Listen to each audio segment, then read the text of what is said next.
Master key അക്കാഡമിയുടെ ഒരു പുതിയ video ക്ലാസ്സിലേക്ക് സ്വാഗതം. ഇന്ന് നമ്മൾ ഡിസ്കസ് ചെയ്യാൻ പോകുന്നത് ഓഗസ്റ്റ് 10, 2023 കേരള PSC കണ്ടക്ട് ചെയ്ത ഇൻഷുറൻസ് മെഡിക്കൽ സർവീസ് കോർപ്പറേഷനിലോട്ടുള്ള ഗ്രേഡ് 2 ഫാർമസിസ്റ്റിൻ്റെ question paper ഡിസ്കഷനാണ്.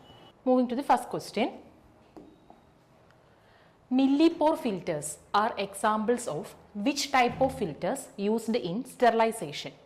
Options: membrane filter, ceramic filter, sits filter, fibrous pad. ഇത് സ്റ്റെറിലൈസേഷൻ എന്നുള്ള ടോപ്പിക്കിൽ നിന്നുള്ളൊരു ക്വസ്റ്റ്യൻ ആണ്. പ്രധാനപ്പെട്ട സ്റ്റെറിലൈസേഷൻ ടെക്നിക്സ് നോക്കുവാണെങ്കിൽ dry heat sterilisation, moist heat sterilisation and filtration techniques ആണ്. അപ്പോൾ ഇതിൽ ഫിൽട്ടേഴ്സ്, പലതരത്തിലുള്ള ഫിൽട്ടേഴ്സ് യൂസ് ചെയ്തിട്ടാണ് നമ്മൾ ഈ ഫിൽട്രേഷൻ സ്റ്റെറിലൈസേഷൻ കണ്ടക്ട് ചെയ്യുന്നത്. അപ്പോൾ ഇതിൽ മില്ലിപോർ ഫിൽട്ടേഴ്സ് എന്ന് പറയുന്നത് ഇതിൽ ഏത് ഫിൽട്ടറിനെ വിളിക്കുന്ന മറ്റൊരു പേരാണ് മില്ലിപോർ ഫിൽട്ടേഴ്സ്. ഏതാണ് കറക്റ്റ് ആൻസർ? മെംബ്രെയിൻ ഫിൽട്ടർ ആണ് ഇതിൻ്റെ കറക്റ്റ് ആൻസർ. നോക്കൂ, മെംബ്രെയിൻ ഫിൽട്ടേഴ്സ് മറ്റൊരു പേരാണ് മില്ലിപോർ ഫിൽട്ടേഴ്സും അൾട്രാ ഫിൽട്ടേഴ്സ് എന്നും പേരുണ്ട്. ഇനി വേറൊരു ടൈപ്പ് ഫിൽട്ടറാണ് ആസ്ബെസ്റ്റോസ് ഫിൽട്ടർ അല്ലെങ്കിൽ സിറ്റ്സ് ഫിൽട്ടർ. ഫിൽട്ടർ കാൻഡിൽസ് അല്ലെങ്കിൽ സെറാമിക് ഫിൽട്ടേഴ്സ് അല്ലെങ്കിൽ ബഗ്ഫീൽഡ് ഫിൽട്ടേഴ്സ്. നാലാമത്തത് സിൻറ്റഡ് അല്ലെങ്കിൽ ഫ്രിറ്റഡ് ഗ്ലാസ് ഫിൽട്ടേഴ്സ് അല്ലെങ്കിൽ മോർട്ടൺ ഫിൽട്ടേഴ്സ്. ഇപ്പൊ മെംബ്രെയിൻ ഫിൽട്ടേഴ്സിന്റെ മറ്റൊരു പേരായിരുന്നു ക്വസ്റ്റ്യൻ. എന്തായിരുന്നു? Millipore filters is otherwise known as membrane filter. അപ്പോൾ ക്വസ്റ്റ്യൻ നമ്പർ 1 ആൻസർ എന്താണ്? Option A. Next question. Enhanced sterilising action of moist heat is mainly due to dry heat sterilisation, moist heat sterilisation, അതേപോലെ തന്നെ gaseous sterilisation. ഇതിന്റെ എല്ലാം mechanism of actions പലതവണയായിട്ട് PVC ചോദിച്ചിട്ടുള്ള questions ആണ്. ഇപ്പം ഇതിൽ ചോദിച്ചിരിക്കുന്നത് മോയിസ്റ്റ് ഹീറ്റ് സ്റ്റെറിലൈസേഷന്റെ പിന്നിലുള്ള മെക്കാനിസം ഓഫ് ആക്ഷൻ ആണ്. ഓപ്ഷൻസ് നോക്കാം. Oxidation of essential cell constituents, coagulation of protoplasm, ionisation of cell constituents, option D alkylation of cell constituents. ഏതായിരിക്കും ചോദിച്ചിരിക്കുന്നത്? മോയിസ്റ്റ് ഹീറ്റ് സ്റ്റെറിലൈസേഷൻ ആണ്. ഡ്രൈ ഹീറ്റ് സ്റ്റെറിലൈസേഷൻ ആയിരുന്നെങ്കിൽ എന്ത് വന്നതിന് ഉത്തരം? ഓക്സിഡേഷൻ.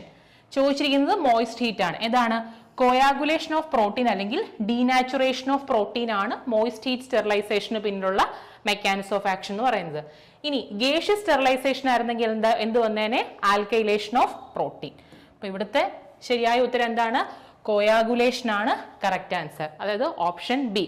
പിന്നെ എപ്പോഴും ചോദിക്കുന്ന ക്വസ്റ്റൻ ആണ് ഡ്രൈ ഹീറ്റ് സ്റ്റെറിലൈസേഷനിൽ ഉപയോഗിക്കുന്ന എക്യുപ്മെന്റ് ഏതാണ്? ഹോട്ട് എയർ ഓവൻ ആണ്. മോയിസ്റ്റ് ഹീറ്റ് സ്റ്റെറിലൈസേഷനിൽ യൂസ് ചെയ്യുന്ന ഏതാണ്? ഓട്ടോക്ലേവ് ആണ്. അതിന്റെ ടെമ്പറേച്ചർ ചോദിക്കാറുണ്ട്. 121 ഡിഗ്രി സെൽഷ്യസ്, എത്ര LBS പ്രഷറിലാണ്? 50 LBS pressure. ഏതിന്റെ? മോയിസ്റ്റ് ഹീറ്റിന്റെ. ഇവിടെ ചോദിച്ചിരുന്നത് മെക്കാനിസം ഓഫ് ആക്ഷൻ ആണ്. അതിന്റെ ഉത്തരം കോയാഗുലേഷൻ ഓഫ് പ്രോട്ടോപ്ലാസം അല്ലെങ്കിൽ ഡീനാച്ചുറേഷൻ എന്ന് വന്നാലും ശരിയാണ്. ഓപ്ഷൻ ബി ആണ് കറക്റ്റ് ആൻസർ. മൂന്നാമത്തെ question. Which of the following is true about disinfection? Disinfection എന്ന് പറയുന്ന പ്രോസസ്സിനെ സംബന്ധിച്ചുള്ള ശരിയായിട്ടുള്ള which of the following is true about disinfection? True statement ഏതെന്നാണ് ചോദ്യം. Options: destroy all viable forms of micro organism, option B done by physical and chemical method, option C cannot be used for producing sterile product, and option D none of the above. ഡിസിൻഫെക്ഷനുമായിട്ട് ബന്ധപ്പെട്ടുള്ള ശരിയായ statement എന്ന് പറയുന്നത് option C ആണ്. എന്താണ്? നമുക്ക് explanation നോക്കാം. Sterile products produce ചെയ്യാൻ അല്ലെങ്കിൽ സ്റ്റെറൈൽ പ്രൊഡക്ട്സ് ഉണ്ടാക്കാനായിട്ട് നമ്മൾ ഡിസിൻഫെക്ഷൻ മെത്തേഡ് യൂസ് ചെയ്യുന്നില്ല. അതാണ് ശരിയായ ഉത്തരം. ഓപ്ഷൻ സി ആണ് കറക്റ്റ് ആൻസർ. എന്തായിരിക്കും ഇതിന്റെ കാരണം എന്ന് പറഞ്ഞാൽ, സ്റ്റെറിലൈസേഷൻ എന്ന് ഉദ്ദേശിക്കുന്നത് അല്ലെങ്കിൽ ഒരു സ്റ്റെറൈൽ പ്രൊഡക്റ്റ് ഉണ്ടാക്കുക എന്ന് പറഞ്ഞാൽ അതിൽ എന്തുണ്ടാകാൻ പാടില്ല? It means complete killing of all form of micro organism ആണ്. ഒരു തരത്തിലുള്ള മൈക്രോ ഓർഗാനിസത്തിന്റെ യാതൊരുവിധ ഫോമും അതിൽ പ്രസന്റ് ഉണ്ടാകാൻ പാടില്ല. അതായത് സ്പോർ ഫോം ആയിക്കോട്ടെ അല്ലെങ്കിൽ അതിന്റെ വയബിൾ സെൽസ് ഒന്നും തന്നെ കാണാൻ പാടില്ല. സ്റ്റെറിലൈസേഷൻ ഉദ്ദേശിക്കുന്നത് killing of all forms of micro organism ആണ്. അതേസമയം ഡിസിൻഫെക്ഷൻ കൊണ്ട് ഉദ്ദേശിക്കുന്നത് എന്താണ്? Disinfection refers to the reduction in the number of viable pathogenic micro organism. Complete killing അല്ല അവിടെ നടക്കുന്നത്. പിന്നെയോ വയബിൾ ആയിട്ടുള്ള മൈക്രോ ഓർഗാനിസത്തിന്റെ എണ്ണത്തിൽ മാത്രമേ വ്യത്യാസം വരത്തുള്ളൂ അല്ലെങ്കിൽ കുറവ് വരുത്തുള്ളൂ. അങ്ങനെയുള്ള ഒരു ടെക്നിക്കാണ് ഡിസിൻഫെക്ഷൻ ടെക്നിക്ക്. അപ്പൊ അത് ഉപയോഗിച്ച് നമുക്ക് എന്തായാലും സ്റ്റെറൈൽ പ്രൊഡക്റ്റ് മാനുഫാക്ചർ ചെയ്യാൻ പറ്റില്ല. അതുകൊണ്ട് തന്നെ നമ്മുടെ ഉത്തരം ഏതാണ്? ഓപ്ഷൻ സി ആണ്. Cannot be used for producing sterile product. അടുത്ത question. sieve number used for wet screening of granules in moist granulation process of tablet manufacturing. Tablet മാനുഫാക്ചറിംഗിൽ നമുക്കറിയാം ഡ്രൈ ഗ്രാനുലേഷൻ ടെക്നിക്കും ഉണ്ട്, വെറ്റ് ഗ്രാനുലേഷൻ ടെക്നിക്കും ഉണ്ട്. ഇവിടെ ചോദിച്ചിരിക്കുന്നത് വെറ്റ് ഗ്രാനുലേഷൻ ടെക്നിക്കിൽ use ചെയ്യുന്ന sieve number ആണ്. ഓക്കെ, ഏത് സീവ് നമ്പർ യൂസ് ചെയ്തിട്ടാണ് ഈ വെറ്റ് ഗ്രാനുലേഷൻ ടെക്നിക്ക് നടത്തുന്നത് during the tablet manufacturing? Options നോക്കിയാൽ sieve number 3, sieve number 10, sieve number 22, sieve number 44. ഇതിന്റെ കറക്റ്റ് ആൻസർ സീവ് നമ്പർ 10 ആണ്. എക്സ്പ്ലനേഷൻ നോക്കാം. യൂഷ്വലി വെറ്റ് ഗ്രാനുലേഷൻ മെത്തേഡിൽ നമ്മൾ ഉപയോഗിക്കുന്ന സീവുകൾ എന്ന് പറയുന്നത് ഒന്നെങ്കിൽ 4 മുതൽ 12 വരെയുള്ള സൈസിനിടയിലുള്ള സീവുകളാണ് നമ്മൾ വെറ്റ് ഗ്രാനുലേഷൻ ടെക്നിക്കിന് വേണ്ടി യൂസ് ചെയ്യുന്നത്. അപ്പം നമ്മുടെ ഓപ്ഷനിൽ 10 വരുന്നുണ്ട്, അതുകൊണ്ടാണ് നമ്മൾ അതിനെ തിരഞ്ഞെടുത്തത്. ഇനി സീവ് നമ്പർ 4 ആണ് നമ്മൾ യൂസ് ചെയ്യുന്നതെങ്കിൽ നമുക്ക് കിട്ടുന്നത് ലാർജർ ഗ്രാനുൾസ് ആയിരിക്കും. അതേസമയം സീവ് നമ്പർ 8 യൂസ് ചെയ്താൽ മീഡിയം ഗ്രാനുൾസ് കിട്ടും. ആൻഡ് സീവ് നമ്പർ 10 യൂസ് ചെയ്താൽ സ്മോൾ ഗ്രാനുൾസ് ആയിരിക്കും കിട്ടുന്നത്. നമ്മളോട് ഗ്രാനുളുടെ സൈസ് വെച്ചിട്ടല്ല ചോദിച്ചിരുന്നത്. ചോദ്യം വെറ്റ് ഗ്രാനുലേഷൻ ടെക്നിക്കിൽ യൂസ് ചെയ്യുന്ന സീവ് നമ്പർ ഏതാന്നേ ഉള്ളായിരുന്നു ചോദ്യം. അതിന്റെ ഉത്തരം ഓപ്ഷൻ ബി സീവ് നമ്പർ 10. അതിന്റെ ഒരു എക്സ്ട്രാ പോയിന്റും കൂടെ പറഞ്ഞതാണ്. 4 യൂസ് ചെയ്താൽ ഇന്ന ലാർജ് ഗ്രാനുൾസ് കിട്ടുന്ന കാര്യവും, 8 ആണ് യൂസ് ചെയ്തിരുന്നെങ്കിൽ മീഡിയം ഗ്രാനുളും, 10 ആണ് യൂസ് ചെയ്തിരുന്നെങ്കിൽ സ്മോൾ ഗ്രാനുൾസും കിട്ടും എന്നുള്ളത് ഒരു എക്സ്ട്രാ പോയിന്റ് ആയിട്ട് പറഞ്ഞേ ഉള്ളൂ. അപ്പം സീവ് നമ്പർ 10 ആണ് കറക്റ്റ് ആൻസർ. അടുത്ത ചോദ്യം, സൂപ്പർ ഡിസിൻറ്റിഗ്രൻസ് യൂസ്ഡ് ആസ് ടാബ്ലറ്റ് എക്സിപ്പിയൻസ്. അതായത് ടാബ്ലറ്റ് മാനുഫാക്ചർ ചെയ്യുന്ന സമയത്ത് ഒരുപാട് എക്സിപ്പിയൻസ്, അതായത് ആക്റ്റീവ് ഫാർമസ്യൂട്ടിക്കൽ ഇൻഗ്രീഡിയന്റ് കൂടാതെ ഒരുപാട് എക്സിപ്പിയൻസ് നമ്മൾ ആഡ് ചെയ്യാറുണ്ട്. പ്രിസർവേറ്റീവ്സും അതേപോലെ തന്നെ ഡിസിൻറ്റിഗ്രൻസ്, സൂപ്പർ ഡിസിൻറ്റിഗ്രൻസ് എന്നൊക്കെ പറഞ്ഞിട്ട്. അപ്പൊ അതിലെ സൂപ്പർ ഡിസിൻറ്റിഗ്രൻസുമായിട്ട് ബന്ധപ്പെട്ട കുറച്ച് സ്റ്റേറ്റ്മെന്റ് ഇവിടെ പറഞ്ഞിട്ടുണ്ട്. അതിൽ ഏതാണ് ശരി എന്നുള്ളതാണ് ചോദ്യം. ഒന്ന്, option A are required in low concentration. Super disintegrants വളരെ കുറച്ച് അളവിൽ മതി എന്നുള്ളതാണ് ഒന്നാമത്തെ സ്റ്റേറ്റ്മെന്റ്. അടുത്തത് swell and disrupt the tablet. അത് തന്നെയാണല്ലോ ഡിസിൻറ്റിഗ്രൻസ് എന്ന് ഉദ്ദേശിക്കുന്നത്. എന്താണ്? സ്വെല്ല് ചെയ്തിട്ട് എന്ത് ചെയ്യുക? ഡിസ്റപ്റ്റ് ചെയ്യുക അല്ലെങ്കിൽ ഡിസിൻറ്റിഗ്രേറ്റ് ചെയ്യുക.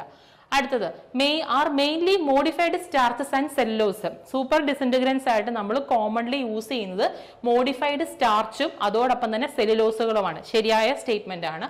Last option all of the above. അപ്പം സൂപ്പർ ഡിസിൻറ്റിഗ്രൻസുമായിട്ട് പറഞ്ഞിരിക്കുന്ന എല്ലാ സ്റ്റേറ്റ്മെന്റും ശരിയാണ്. അതുകൊണ്ട് തന്നെ ഓപ്ഷൻ ഡി ആണ് കറക്റ്റ് ആൻസർ. ഇവിടെ മൂന്നാമത്തെ സ്റ്റേറ്റ്മെന്റ് നോക്കിക്കേ. യൂസ് ചെയ്യുന്നത് എന്താണെന്നാ പറഞ്ഞിരിക്കുന്നത്? മോഡിഫൈഡ് സ്റ്റാർച്ചസും സെല്ലുലോസും എന്നാണ് പറഞ്ഞിരിക്കുന്നത്. അപ്പൊ നമുക്ക് സൂപ്പർ ഡിസിൻറ്റിഗ്രൻസിന്റെ കുറച്ച് പ്രധാനപ്പെട്ട എക്സാമ്പിൾസ് നോക്കാം. അതും എക്സാമിന് ചോദിച്ചിട്ടുള്ളതാണ്. ഒന്നാമത്തത് അക്കിഡിസോൾ സൊല്യൂട്ട് ടാബ് എന്ന് പറയുന്നത് ക്രോസ് കാർമലോ സോഡിയത്തിന്റെ ഒരു ബ്രാൻഡ് നെയിം അല്ലെങ്കിൽ ട്രേഡ് നെയിം ആണ് ഇവിടെ എഴുതിയിരിക്കുന്നത്. അവിസിൽ, ഇതും പരീക്ഷയ്ക്ക് ചോദിച്ചിട്ടുള്ളതാണ്. കാർബോക്സി മീഥൈൽ സെല്ലുലോസ് ആണ്. Sodium starch glycolate, crospovidone, croscarmellose, polacrilin potassium. ഇതൊക്കെ പ്രധാനപ്പെട്ട ചില സൂപ്പർ ഡിസിൻറ്റിഗ്രൻസ് ആണ്. നമ്മുടെ മൂന്നാമത്തെ സ്റ്റേറ്റ്മെന്റിൽ പറഞ്ഞിട്ടുണ്ടായിരുന്നു modified starch and cellulose derivatives ആണ് സൂപ്പർ ഡിസിൻറ്റിഗ്രൻസ് ആയിട്ട് യൂസ് ചെയ്യുന്നത്. അങ്ങനെ മോഡിഫൈഡ് ആയിട്ടുള്ള സ്റ്റാർച്ചും സെല്ലുലോസ് ഡെറിവേറ്റീവ്സിന്റെ എക്സാമ്പിൾ ആണ് ഈ കൊടുത്തിരിക്കുന്നത്. ഇവയാണ് സൂപ്പർ ഡിസിൻറ്റിഗ്രൻസ് ആയിട്ട് യൂസ് ചെയ്യുന്നത്. വളരെ ലോ കോൺസെൻട്രേഷനിൽ മതിയാകും. ഇവയുടെ ഉപയോഗം എന്ന് പറഞ്ഞാൽ എന്ത് ചെയ്യുന്നു? ടാബ്ലറ്റിനെ സ്വെല്ല് ചെയ്ത് എന്ത് ചെയ്യുന്നു? ഡിസ്റപ്റ്റ് ചെയ്യുന്നു.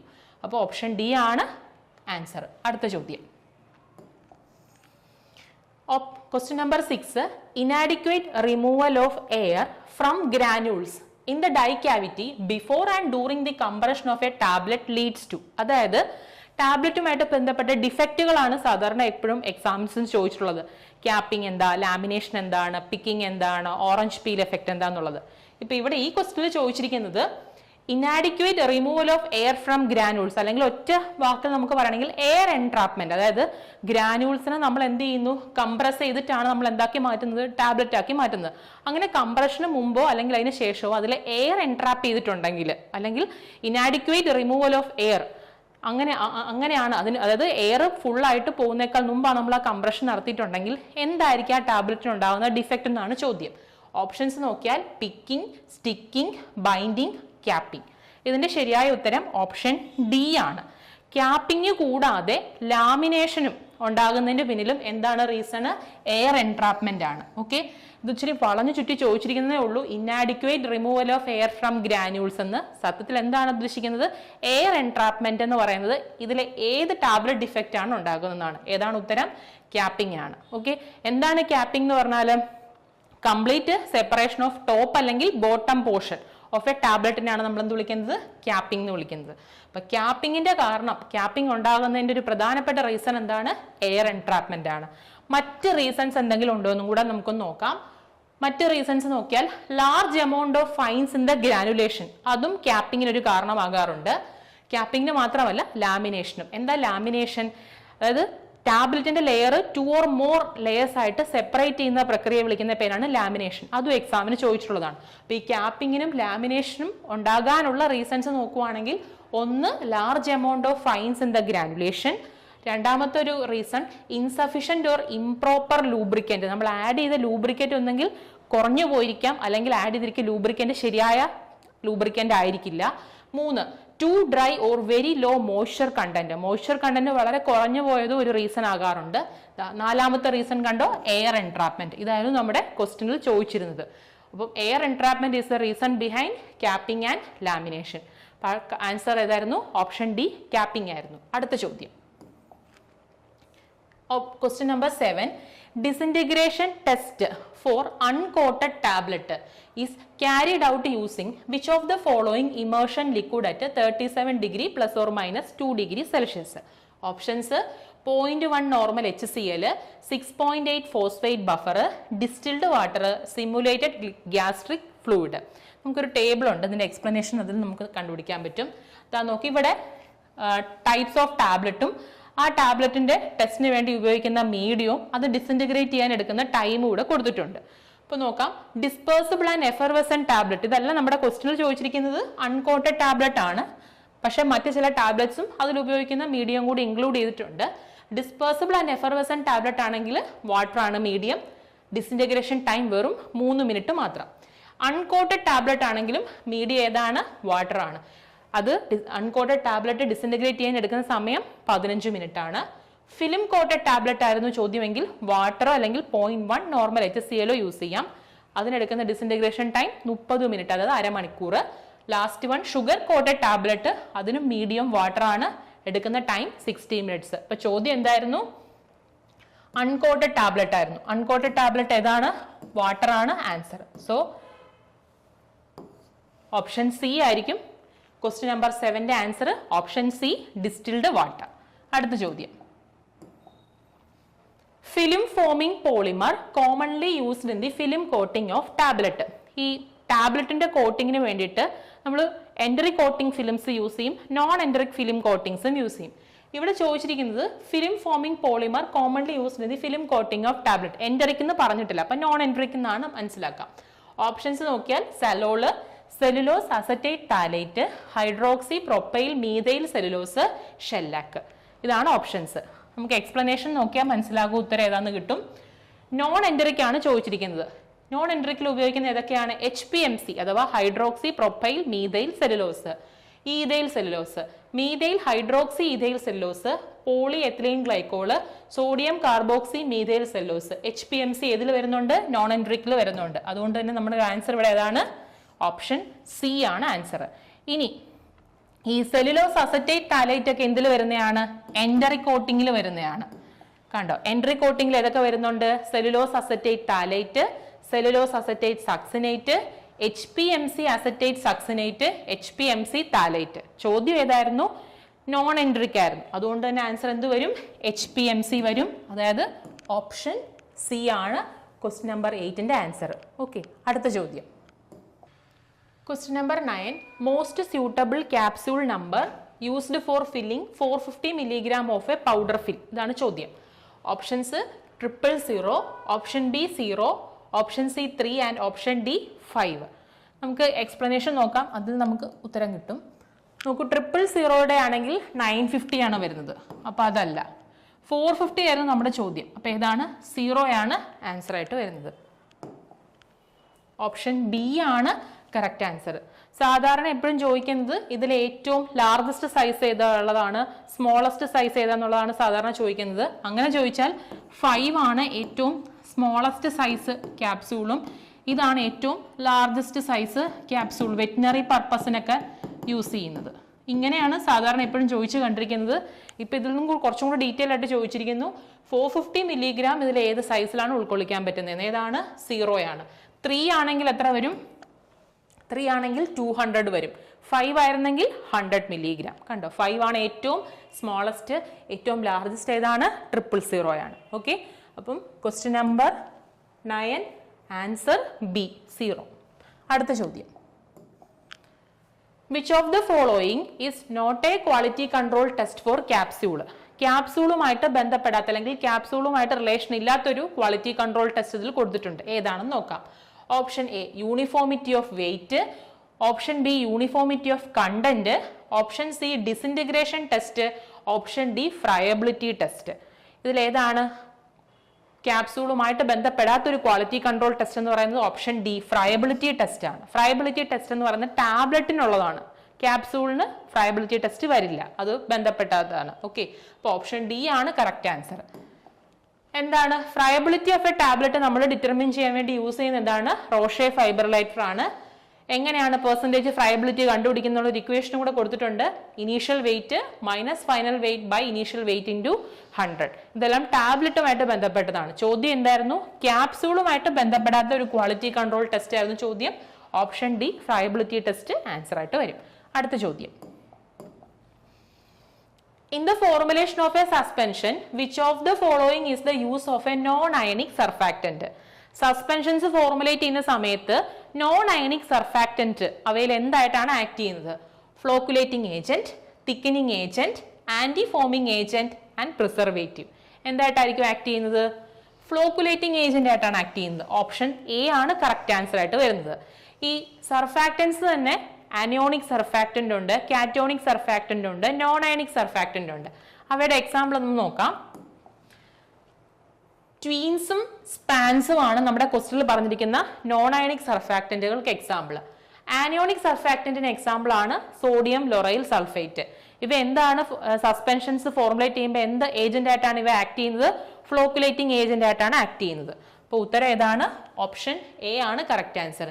പിന്നെ സാധാരണ സസ്പെൻഷൻസിൽ നിന്ന് കണ്ടുവരുന്നൊരു ചോദ്യമാണ് ടൈപ്സ് ഓഫ് സസ്പെൻഷൻ ചോദിക്കാറുണ്ട്. ഫ്ലോക്കുലേറ്റഡും ഡീഫ്ലോക്കുലേറ്റഡ് സസ്പെൻഷൻസും അവ തമ്മിലുള്ള വ്യത്യാസം. റേറ്റ് ഓഫ് സെഡിമെന്റേഷൻ ഹൈ ഏതിലാണ്? ഫ്ലോക്കുലേറ്റഡ് ആണ്. റേറ്റ് ഓഫ് സെഡിമെന്റേഷൻ അപ്പം ഏതിൽ കുറവായിരിക്കും? ഡീഫ്ലോക്കുലേറ്റഡിൽ കുറവായിരിക്കും. ഹാർഡ് കേക്ക് ഫോം ചെയ്യുന്നത് ഏത് സസ്പെൻഷനിലാണ്? ഫ്ലോക്കുലേറ്റഡിലാണോ ഡീഫ്ലോക്കുലേറ്റഡിലാണോ? ഡീഫ്ലോക്കുലേറ്റഡിലാണ്. റീഡിസ്പേർഷൻ ഈസി ആകുന്നത് ഏതിനകത്താണ്? ഫ്ലോക്കുലേറ്റഡിനാണ്. അപ്പൊ അത് വ്യത്യാസം എപ്പോഴും എക്സാംസിന് ചോദിച്ചിട്ടുണ്ട്. ഇപ്പൊ ഈ പ്രാവശ്യം ചോദിച്ചിരുന്നത് സസ്പെൻഷൻസിൽ ഉപയോഗിക്കുന്ന നോൺ അയണിക് സർഫാക്റ്റന്റിന്റെ യൂസ് ആണ്. എന്താണ്? ഫ്ലോക്കുലേറ്റിംഗ് ഏജന്റ് ആയിട്ടാണ് യൂസ് ചെയ്യുന്നത്. ഈ ഫ്ലോക്കുലേറ്റഡ് ഡീഫ്ലോക്കുലേറ്റഡ് സസ്പെൻഷൻസിന്റെ ഡിഫറൻസ് എക്സാമിന് നോക്കിയിട്ട് പോവുക. അതും ചോദിച്ചു കണ്ടിട്ടുള്ളതാണ് പ്രീവിയസ് ക്വസ്റ്റ്യൻ പേപ്പറിലൊക്കെ. അടുത്ത ചോദ്യം, HLB value of sorbitan mono oleate. Okay, എന്താണ് HLB എന്ന് പറഞ്ഞാൽ? ഹൈഡ്രോഫിലിക് ലിപ്പോഫിലിക് ബാലൻസ് ആണ് ഈ HLB എന്ന് പറയുന്നത്. ഇത് കണ്ടുപിടിച്ച് സയന്റിസ്റ്റിന്റെ പേരും ചോദിച്ചിട്ടുണ്ട്. ഗ്രിഫിൻ എന്ന് പറയുന്നൊരു സയന്റിസ്റ്റ് ആണ് കണ്ടുപിടിച്ചത്. ഇവിടെ ഒരു പർട്ടിക്കുലർ ആയിട്ടുള്ള ഒരു കെമിക്കലിന്റെ HLB വാല്യൂ എടുത്ത് ചോദിച്ചിരിക്കുകയാണ്. സോർബിറ്റൻ മോണോ ഒലിയേറ്റിന്റെ HLB വാല്യൂ എത്ര എന്നാണ് ചോദ്യം. Options A 2.5, B 4.3, C 12.0, option D 16.7. ഇതിന്റെ കറക്റ്റ് ആൻസർ ഓപ്ഷൻ ബി ആണ്. ചില പ്രധാനപ്പെട്ട ക്ലാസിഫിക്കേഷനിലും അതിന്റെ HLB വാല്യൂവും കൊടുത്തിട്ടുണ്ട്. ഇതും ചോദിച്ചിട്ടുള്ളതാണ്. 4 to 6 ആണെങ്കിൽ വാട്ടർ ഇൻ ഓയിൽ ഇമൾസിഫയേഴ്സ് ആണ്. 7 to 50 ആണെങ്കിൽ വെറ്റിംഗ് ഏജന്റ് ആണ്. 8 to 18 ആണെങ്കിൽ ഓയിൽ ഇൻ വാട്ടർ ഇമൾസിഫയർ ആണ്. 10 to 50 ഡിറ്റർജൻസ് ആണ്. ആൻഡ് 10 to 80 സോലുബിലൈസർ ആണ്. ഇതിന് മുമ്പുള്ള എക്സാംസിൽ സോഡിയം ലൊറൈൽ സൾഫേറ്റിന്റെ HLB വാല്യൂ ചോദിച്ചിട്ടുണ്ട്. അത് എത്രയാണ്? 40 ആണ്. പിന്നെ ഒലീക് ആസിഡിന്റെ ചോദിച്ചിട്ടുണ്ട് HLB വാല്യൂ, അത് 1 ആണ്. ഓക്കെ, ഇപ്പൊ ഈ പ്രാവശ്യം ചോദിച്ചിരുന്നത് സോർബിറ്റൻ മോണോ ഒലിയേറ്റിന്റെ ആണ്, അത് 4.3 ആണ്. ഇപ്പൊ HLB വാല്യൂ ചില പ്രധാനപ്പെട്ട ചില കോമ്പൗണ്ടിന്റെ HLB വാല്യൂ നോക്കിയിട്ട് പോകണം. പ്ലസ് അതുപോലെ ആ റേഞ്ചും ഓരോന്നും ഏത് കാറ്റഗറി വരുന്നതാണെന്നുള്ളത്, ഓയിൽ ഇൻ വാട്ടർ ആണോ, വാട്ടർ ഇൻ ഓയിൽ ആണോ, സോലുബിലൈസർ ആണോ, ഡിറ്റർജന്റ് ആണോ എന്നുള്ളതും ചോദിച്ചിട്ടുണ്ട്.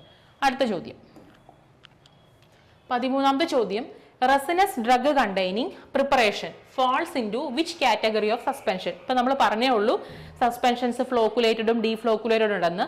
അതേപോലെ തന്നെ മറ്റൊരു ക്ലാസിഫിക്കേഷൻ ആണ് suspension containing diffusible solid, suspension containing indiffusible solid, suspension produced by chemical reaction and last one suspension containing precipitate forming liquid. Okay, അതിൽ റെസിനസ് ഡ്രഗ് ഇതിൽ ഏത് കാറ്റഗറി പെടുന്നതാണ് റെസിനസ് ഡ്രഗ് എന്നുള്ളതാണ് ചോദ്യം. ഓപ്ഷൻ ഡി ആണ് ഇതിന്റെ ഉത്തരമായിട്ട് വരിക. അപ്പം നമുക്ക് ഡിഫ്യൂസബിൾ സോളിഡ്സിനും ഇൻഡിഫ്യൂസബിൾ സോളിഡ്സിനും കൂടെ എക്സാമ്പിളും കൂടെ നോക്കാം. ഇനി suspension containing precipitate forming liquid ആയിരുന്നു ക്വസ്റ്റ്യൻ. അതിന്റെ ഉത്തരം നമ്മൾ പറഞ്ഞല്ലോ എന്താണ് ഓപ്ഷൻ ഡി ആണ്. അതായത് റെസിനസ് ഡ്രഗ്സ് എല്ലാം ഓപ്ഷൻ ഡിയിലാണ് വരുന്നത്. ഇനി മറ്റ് എക്സാമ്പിൾസ് നോക്കുവാണെങ്കിൽ compound benzoin tincture, benzoic tincture, myrrh tincture, tolu tincture, ഇതൊക്കെയാണ് precipitate forming liquidsന് എക്സാമ്പിൾ. ഇനി ഡിഫ്യൂസബിൾ സോളിഡ് ആയിരുന്നു എങ്കിൽ ചോദിച്ചിരുന്നെങ്കിൽ ഏതൊക്കെ ഉത്തരം വന്നതിന് എന്തൊക്കെയാണ് എക്സാമ്പിൾ വരിക? Magnesium trisilicate, light magnesium carbonate, bismuth carbonate, light kaolin, light calcium carbonate ഒക്കെ ഡിഫ്യൂസബിൾ സോളിഡ് ആണ്. ഇത് പ്രീവിയസ് ക്വസ്റ്റ്യൻ പേപ്പറിൽ ചോദിച്ചൊരു ക്വസ്റ്റ്യൻ ആണ്. അന്ന് ചോദിച്ചിരുന്നത് ഡിഫ്യൂസബിൾ സോളിഡ് ആയിരുന്നു. ഈ പ്രാവശ്യം ചോദിച്ചത് precipitate forming liquidum. ഇനി ഇൻഡിഫ്യൂസബിൾ സോളിഡ്സ് ആണ് ചോദിച്ചിരുന്നെങ്കിൽ എന്തൊക്കെ ആൻസർ വന്നതിനെ? എക്സാമ്പിൾ ആയിട്ട് സിങ്ക് ഓക്സൈഡ്, കലാമിൻ, ആസ്പിരിൻ, ഫിനോബാർബിറ്റോൺ, ഇവയൊക്കെ എന്തിന് എക്സാമ്പിൾ ആയിട്ട് വരും? ഇൻഡിഫ്യൂസബിൾ സോളിഡ്സിന്. അപ്പം ക്വസ്റ്റ്യൻ നമ്പർ 13 ഓപ്ഷൻ ഡി ആണ് ആൻസർ. റെസിനസ് ഡ്രഗ് എന്തായാലും ഏത് കാറ്റഗറി പെടും? precipitate forming liquidsൽ പെടും. അടുത്ത ചോദ്യം, preservative used in the formulation of emulsion. അതായത് ഇമൽഷൻസ്, നമ്മൾ സസ്പെൻഷൻസിന് ഇപ്പൊ 2 ക്വസ്റ്റ്യൻസ് ഡിസ്കസ് ചെയ്തു. അടുത്തത് ഇമൽഷനാണ് ചോദ്യം ചോദിച്ചിരിക്കുന്നത്.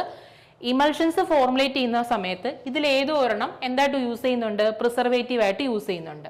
Options A cobalt chloride, option B benzoic acid derivative, option C ascorbic acid, option D tocopherol. ഇതിൽ അസ്കോർബിക് ആസിഡും ടോക്കോഫെറോൾ ഒക്കെ എന്തിൽ വരുന്നതാണ്? ആന്റി ഓക്സിഡൻസിന്റെ കാറ്റഗറിയിൽ വരുന്നതാണ്. അപ്പൊ അവയല്ല ചോദിച്ചിരുന്നത്, പ്രിസർവേറ്റീവ് ആണ്. ഏതാണ്? ഓപ്ഷൻ ബി ആണ് ആൻസർ ആയിട്ട് വരിക. ബെൻസോയിക് ആസിഡ് ഡെറിവേറ്റീവ്സ് ആണ് എന്തായിട്ട് യൂസ് ചെയ്യുന്നത്? പ്രിസർവേറ്റീവ്സ് ആയിട്ട് യൂസ് ചെയ്യുന്നത്. ഇനി ബെൻസോയിക് ആസിഡ് ഡെറിവേറ്റീവ്സ് കൂടാതെ കുറച്ച് എക്സാമ്പിൾസ് ഞാൻ കൊടുത്തിട്ടുണ്ട്. ഇതും പ്രിസർവേറ്റീവ്സിന്റെ കാറ്റഗറി വരുന്നതാണ്. ഏതൊക്കെയാണ്? Chlorocresol, chlorobutanol, mercurial preparations, salicylic acid, esters of hydroxy benzoic acid, പിന്നെ benzoic acid, sodium benzoate, sorbic acid, ഇതുമൊക്കെ ഇമൽഷൻസിൽ യൂസ് ചെയ്യുന്ന പ്രിസർവേറ്റീവ്സ് ആയിരുന്നു. നമ്മുടെ ചോദ്യത്തിന്റെ ആൻസർ ഏതായിട്ട് വരും? ബെൻസോയിക് ആസിഡ് ഡെറിവേറ്റീവ്സ് ആണ് ഇമൽഷൻസ് ഫോർമുലേറ്റ് ചെയ്യുമ്പോൾ യൂസ് ചെയ്യുന്ന പ്രിസർവേറ്റീവ്. ഓപ്ഷൻ ബി 14ാമത്തെ ആൻസർ. അടുത്ത question, humectant used in the formulation of dental preparations. Dental പ്രിപ്പറേഷൻസിൽ യൂസ് ചെയ്യുന്ന ഹ്യൂമക്റ്റന്റ് ആണ് ചോദ്യം. Options methyl cellulose, option B propylene glycol, option C hydrated alumina, option D none of the above. ഇവയൊന്നുമല്ല എന്നാണ് option പറയുന്നത്. ഏതാണ് correct answer? Option B ആണ്. Propylene glycol ആണ് ഡെന്റൽ പ്രിപ്പറേഷനിലെ ഹ്യൂമക്റ്റന്റ് ആയിട്ട് ആക്ട് ചെയ്യുന്നത്. എന്താണ് ഹ്യൂമക്റ്റന്റ് എന്ന് ഉദ്ദേശിക്കുന്നത്? അതിലൊരു മോയ്സ്ചർ കണ്ടന്റ് നിലനിർത്തുക എന്നുള്ളതാണ്. ഡ്രൈ ആയി പോകാതെ മോയ്സ്ചർ കണ്ടന്റ് നിലനിർത്തുന്ന വസ്തുക്കളെയാണ് ഹ്യൂമക്റ്റന്റ് എന്ന് പറയുന്നത്. പ്രൊപ്പലീൻ ഗ്ലൈക്കോൾ കൂടാതെ നമുക്ക് ഹ്യൂമക്റ്റന്റ് ആയിട്ട് യൂസ് ചെയ്യാൻ പറ്റുന്ന മറ്റൊരു കെമിക്കലാണ് എന്ത്? സോർബിറ്റോൾ, ഗ്ലിസറിനും. Okay, sorbitol, glycerin, propylene glycol, these are all act as a humectant in dental preparation. ഇനി ജെല്ലിംഗ് ഏജന്റും ബൈൻഡിങ് ഏജന്റും അതും ഡെന്റൽ പ്രിപ്പറേഷൻസിലെ ഒരു പ്രധാനപ്പെട്ട ഇൻഗ്രീഡിയന്റ് ആണ്. അതായത് നമ്മൾ ഇതിനകത്ത് ഇട്ട ഇൻഗ്രീഡിയന്റ് എല്ലാം ജെല്ല് ചെയ്ത് നിൽക്കുക അല്ലെങ്കിൽ ബൈൻഡ് ചെയ്ത് നിൽക്കാനായിട്ട് അതും ആവശ്യമുണ്ട്. അതിന് എക്സാമ്പിൾ ആണ് sodium carboxy methyl cellulose and cellulose എസ്റ്റേഴ്സ്. ചോദ്യം എന്തായിരുന്നു? ഹ്യൂമക്റ്റന്റ് ആയിരുന്നു. ഉത്തരം പ്രൊപ്പലീൻ ഗ്ലൈക്കോൾ. പ്രൊപ്പലീൻ ഗ്ലൈക്കോൾ കൂടാതെ എന്തൊക്കെ എക്സാമ്പിൾ ആയിട്ട് വരുന്നുണ്ട്? ഗ്ലിസറിൻ വരുന്നുണ്ട്, സോർബിറ്റോളും വരുന്നുണ്ട്. ഇതുമൊക്കെ എന്താണ്? ഹ്യൂമക്റ്റന്റിന് എക്സാമ്പിൾ ആണ്. ക്വസ്റ്റ്യൻ നമ്പർ 15 ഓപ്ഷൻ ബി ആണ് ആൻസർ. അടുത്ത ചോദ്യം, question number 16 materials used to impart lustre to the hair and keep hair in place. ഒരു ഡെഫിനേഷൻ ആയിട്ട് അങ്ങ് ചോദിച്ചിരിക്കുകയാണ്. അതായത് ഹെയറിനൊരു ലെസ്റ്റർ പ്രൊവൈഡ് ചെയ്ത് അതിനെ അതിന്റെ പ്ലേസിൽ തന്നെ ഒതുക്കി നിർത്തുന്ന സഹായിക്കുന്ന ഏജന്റിനകത്ത് ഏതെന്നാണ് ചോദ്യം. ഹെയർ ടോണിക് ആണോ, ഹെയർ കണ്ടീഷണർ ആണോ, ബ്രില്യൻറ്റൈൻസ് ആണോ ആൻഡ് ഡെപ്പിലേറ്ററി ആണോ? ഏതാണ് ആൻസർ? ബ്രില്യൻറ്റൈൻസ് ആണ് ഇതിന്റെ ശരിയായ ഉത്തരം. ഡെപ്പിലേറ്ററീസും പരീക്ഷയ്ക്ക് ചോദിച്ചിട്ടുള്ളതാണ്. മുൻപ് നടന്ന പരീക്ഷകൾ ചോദിച്ചിട്ടുള്ളതാണ്. ഡെപ്പിലേറ്ററീസ് എന്താണ്? ഹെയർ റിമൂവൽ പ്രിപ്പറേഷൻസ് ആണ് ഡെപ്പിലേറ്ററി. അതായത് എന്തെങ്കിലും കെമിക്കൽസ് യൂസ് ചെയ്ത് ഒരു ടെമ്പററി ആയിട്ട് ഹെയർ റിമൂവിംഗ് ടെക്നിക്കിന് വിളിക്കുന്ന പേരാണ് ഡെപ്പിലേറ്ററി എന്ന് പറയുന്നത്. ഇനി ഹെയർ കണ്ടീഷണർ എന്ന് പറഞ്ഞാൽ എന്താണ്? അതായത് ഷാംപൂ ചെയ്തതിന് ശേഷം നമ്മൾ ഹെയറിൽ യൂസ് ചെയ്യുന്നതാണ് to detangle and improve the condition of the hair. മറ്റ് ഓപ്ഷൻസിൻ്റെ ആയിട്ട് ബന്ധപ്പെട്ട എക്സ്പ്ലനേഷൻ ആണ് നമ്മൾ പറഞ്ഞിരിക്കുന്നത്. നമ്മുടെ ചോദ്യത്തിന്റെ ഉത്തരം എന്താണ്? Material use to impart lustre to the hair and keep hair in place എന്താണ്? ബ്രില്യൻറ്റൈൻസ് ആണ്. അപ്പം 16 ഓപ്ഷൻ സി ആണ് കറക്റ്റ് ആൻസർ. ഹെയർ ടോണിക്കും ഹെയർ കണ്ടീഷണർ ഒന്നും അല്ല ആൻസർ. അടുത്ത ചോദ്യം, dye used for the leaker test for the evaluation of parenteral product. Parenteral product prepare ചെയ്തതിന് ശേഷം അതിന്റെ ഇവാലുവേഷൻ ടെസ്റ്റ് ചെയ്യുന്നതിൽ ഒരു ഇവാലുവേഷൻ ടെസ്റ്റ് ആണ് ലീക്കർ ടെസ്റ്റ്. അത് ചെയ്യുന്ന സമയത്ത് ഒരു ഡൈ നമ്മൾ യൂസ് ചെയ്യാറുണ്ട്. ഇതിൽ ഏത് ഡൈ ആണ് ആ ലീക്കർ ടെസ്റ്റിന് യൂസ് ചെയ്യുന്നത്? Options methylene blue, option B scarlet red, option C bromo thymol blue and option D all of the above. ഇതെല്ലാം യൂസ് ചെയ്യുന്നുണ്ടെന്ന് ഇല്ല. ഇതിൽ നമ്മൾ മെത്തിലീൻ ബ്ലൂ മാത്രമാണ് യൂസ് ചെയ്യുന്നത്. ഏത് ടെസ്റ്റിനാണ്? ലീക്കർ ടെസ്റ്റ്. ഏത് പ്രിപ്പറേഷനിൽ? പാരന്റൽ പ്രിപ്പറേഷനിൽ. അതിൻ്റെ ഒരു കണ്ടീഷൻ നോക്കുവാണെങ്കിൽ ഈ ടെസ്റ്റ് നമ്മൾ കണ്ടക്ട് ചെയ്യുന്നത് എങ്ങനെയാണ്? Conducted by submerging the ampoule in a deeply coloured dye solution. അതാണ് ഈ ഡീപ്ലി കളേർഡ് ഡൈ സൊല്യൂഷൻ. ഏതാണ്? മെത്തിലീൻ ബ്ലൂ ആണ്. കോൺസെൻട്രേഷനും കൊടുത്തിട്ടുണ്ട് 0.5 to 1% അണ്ടർ നെഗറ്റീവ് പ്രഷർ. ഇതാണ് ലീക്കർ ടെസ്റ്റ് എന്ന് പറയുന്നത്.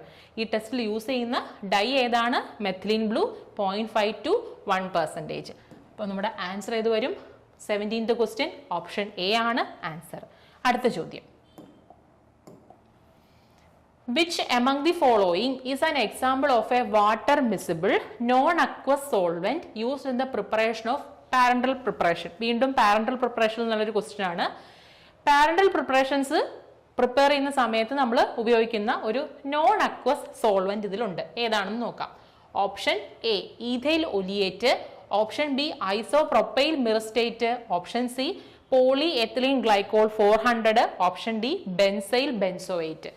ഈ പാരന്റൽ പ്രിപ്പറേഷൻസിൽ യൂസ് ചെയ്യുന്ന വെഹിക്കിൾസ് 3 ഉണ്ട്. അക്വസ് വെഹിക്കിൾ ഉണ്ട്, നോൺ അക്വസ് വെഹിക്കിൾ ഉണ്ട്, വാട്ടർ മിസിബിൾ വെഹിക്കിൾസ് ഉണ്ട്. ക്വസ്റ്റ്യൻ ഏതാണ്? വാട്ടർ മിസിബിൾ വെഹിക്കിൾ ആണ്.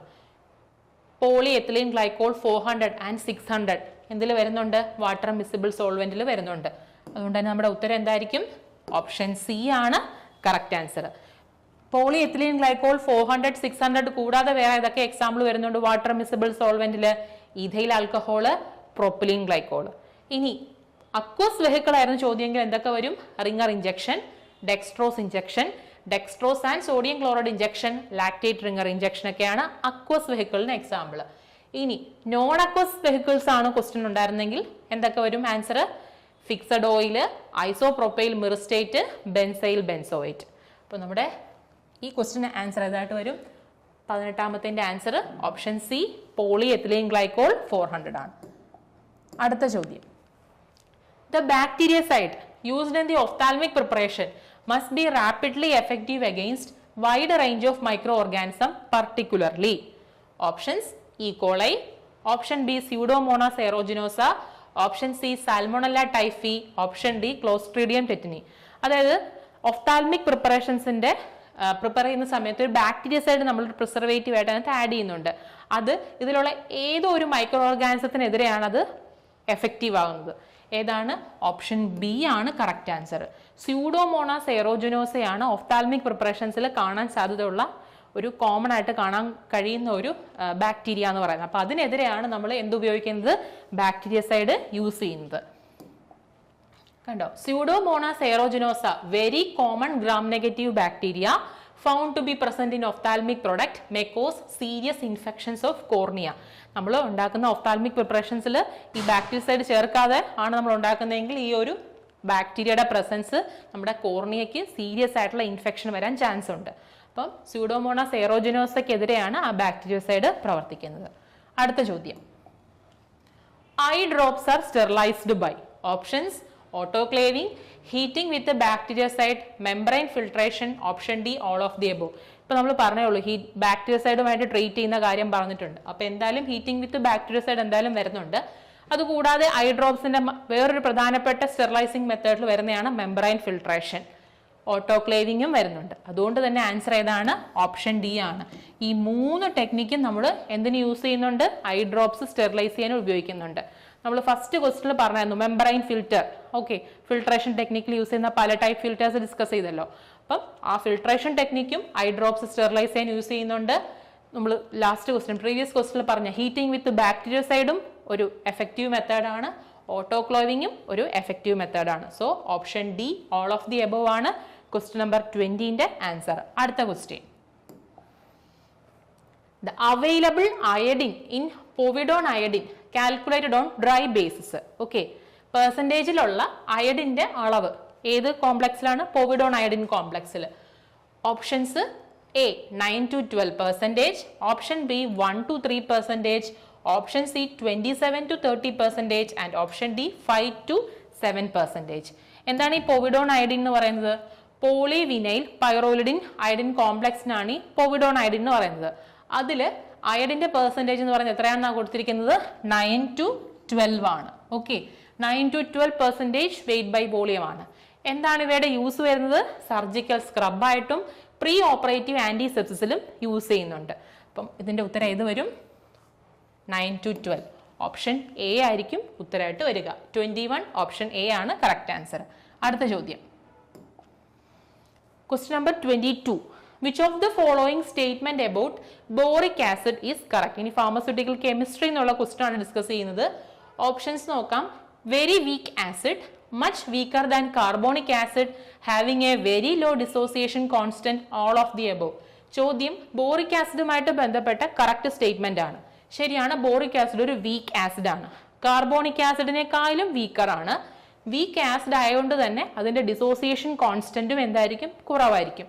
അപ്പൊ എന്തായിരിക്കും ആൻസർ വരിക? Option D. 22ന്റെ ആൻസർ ഓപ്ഷൻ ഡി. അടുത്ത ചോദ്യം, the emulsifying action of borax on oil is due to the presence of free alkali formed by. അതായത് ബൊറാക്സ് നമ്മളൊരു ഇമൾസിഫയിങ് ഏജന്റ് ആയിട്ട് യൂസ് ചെയ്യുന്നുണ്ട്.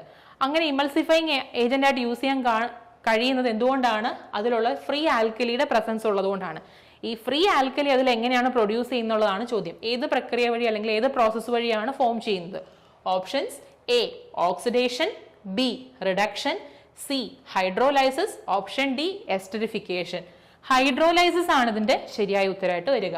23rd ക്വസ്റ്റ്യന്റെ ആൻസർ ഓപ്ഷൻ സി. ഹൈഡ്രോലൈസിസ് വഴി പ്രൊഡ്യൂസ് ചെയ്യുന്ന ഫ്രീ ആൽക്കലി ആണ് ഇമൾസിഫയിങ് ആക്ഷൻ ഓഫ് ബൊറാക്സിന്റെ പിന്നിലുള്ളത്. ഓക്കെ, അടുത്ത question, the pellet of sodium hydroxide should be kept in a well closed bottle because.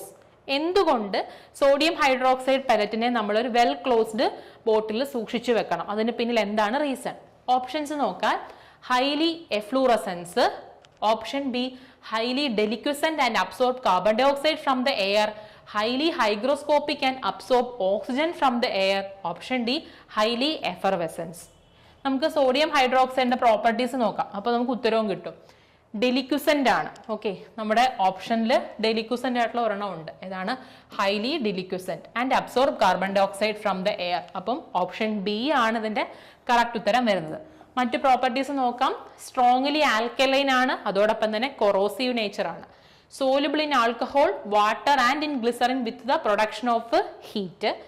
It absorb carbon dioxide and get partially converted into the sodium carbonate. അപ്പൊ നമ്മുടെ ഓപ്ഷൻസുമായിട്ട് match ചെയ്യുന്നുണ്ട്. ഡിലിക്വസന്റ് ആണെന്നും absorb carbon dye oxide എന്നുള്ളതും. അതല്ലേ ഇവിടെ ഓപ്ഷനിൽ കൊടുത്തിരിക്കുന്നത്? Highly deliquescent and absorb carbon dioxide from the air. എന്താണ് ഈ ഡിലിക്വസന്റ് എന്ന് ഉദ്ദേശിക്കുന്നത്? ഡിലിക്വസന്റ് എന്ന് പറഞ്ഞാൽ a substance that can be dissolved in water to form a liquid. അതിനാണ് ഡിലിക്വസന്റ് എന്ന് പറയുന്നത്. എന്താണ്? ഒരു വസ്തുവിനെ എന്തിൽ ഡിസോൾവ് ചെയ്യാൻ പറ്റും? വാട്ടറിൽ ഡിസോൾവ് ചെയ്തിട്ട് എന്തായിട്ട് മാറാൻ സാധിക്കുന്നു? ലിക്വിഡായിട്ട് മാറാൻ കഴിയുന്നു. അതിനാണ് ഡിലിക്വസന്റ് സബ്സ്റ്റൻസ് എന്ന് പറയുന്നത്. ആ വസ്തുവിനെ നമ്മൾ വെള്ളത്തിലോട്ട് ഇട്ടാൽ അത് അതിൽ ലയിച്ചിട്ട് എന്തായിട്ട് മാറും? ഒരു ലിക്വിഡായിട്ട് മാറും. ആ ഒരു കാറ്റഗറി വരുന്നതാണ് സോഡിയം ഹൈഡ്രോക്സൈഡ്. എന്താണ് ഹൈഗ്രോസ്കോപ്പിക് എന്നുകൊണ്ട് ഉദ്ദേശിക്കുന്നത്? ഹൈഗ്രോസ്കോപ്പിക് എന്ന് പറഞ്ഞാൽ അട്രാക്ട് എന്താണ്? Air from the atmosphere. അതായത് അറ്റ്മോസ്ഫിയറിലുള്ള എയറിനെ എന്ത് ചെയ്യും? അത് അബ്സോർബ് ചെയ്തിട്ട് എന്തായിട്ട് മാറും? അത് എയറിനെ അബ്സോർബ് ചെയ്തിട്ട് എന്തായിട്ട് മാറും? അത് ലിക്വിഡായിട്ട് മാറും, അല്ലെങ്കിൽ മോയ്സ്ചർ കണ്ടന്റ് ഉണ്ടാക്കും. അതിനാണ് ഹൈഗ്രോസ്കോപ്പിക് എന്ന് ഉദ്ദേശിക്കുന്നത്. ഇവിടെ സോഡിയം ഹൈഡ്രോക്സൈഡ് ഏത് കാറ്റഗറി വരുന്നതാണ്? ഡിലിക്വസന്റ് ആണ്. അതോടൊപ്പം തന്നെ carbon dioxide from the air എന്ത് ചെയ്യുന്നുണ്ട്? അബ്സോർബ് ചെയ്യുന്നുണ്ട്. അപ്പോൾ ഓപ്ഷൻ ബി ആണ് correct answer. Question number 25.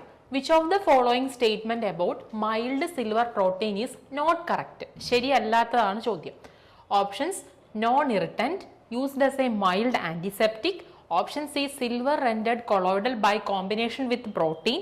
Option D contain less amount of silver than strong silver protein. Mild silver protein നല്ലൊരു ആന്റിസെപ്റ്റിക് ആണ്, മൈൽഡ് ആന്റിസെപ്റ്റിക് ആണ്. ആന്റിസെപ്റ്റിക് പ്രോപ്പർട്ടി ഉണ്ടാവണമെങ്കിൽ അതെന്തായിരിക്കണം? നോൺ ഇറിറ്റന്റ് ആയിരിക്കണം. ഈ മൈൽഡ് സിൽവർ പ്രോട്ടീൻ പ്രിപ്പയർ ചെയ്യുന്നത് എങ്ങനെയാണ്? Silver rendered colloid by combination with protein ആണ്. അപ്പൊ ഈ 3 സ്റ്റേറ്റ്മെന്റും ശരിയാണ്. അപ്പൊ തെറ്റായിട്ടുള്ള സ്റ്റേറ്റ്മെന്റ് ഏതാണ്? Contain less amount of silver than strong silver protein എന്നുള്ളതാണ്.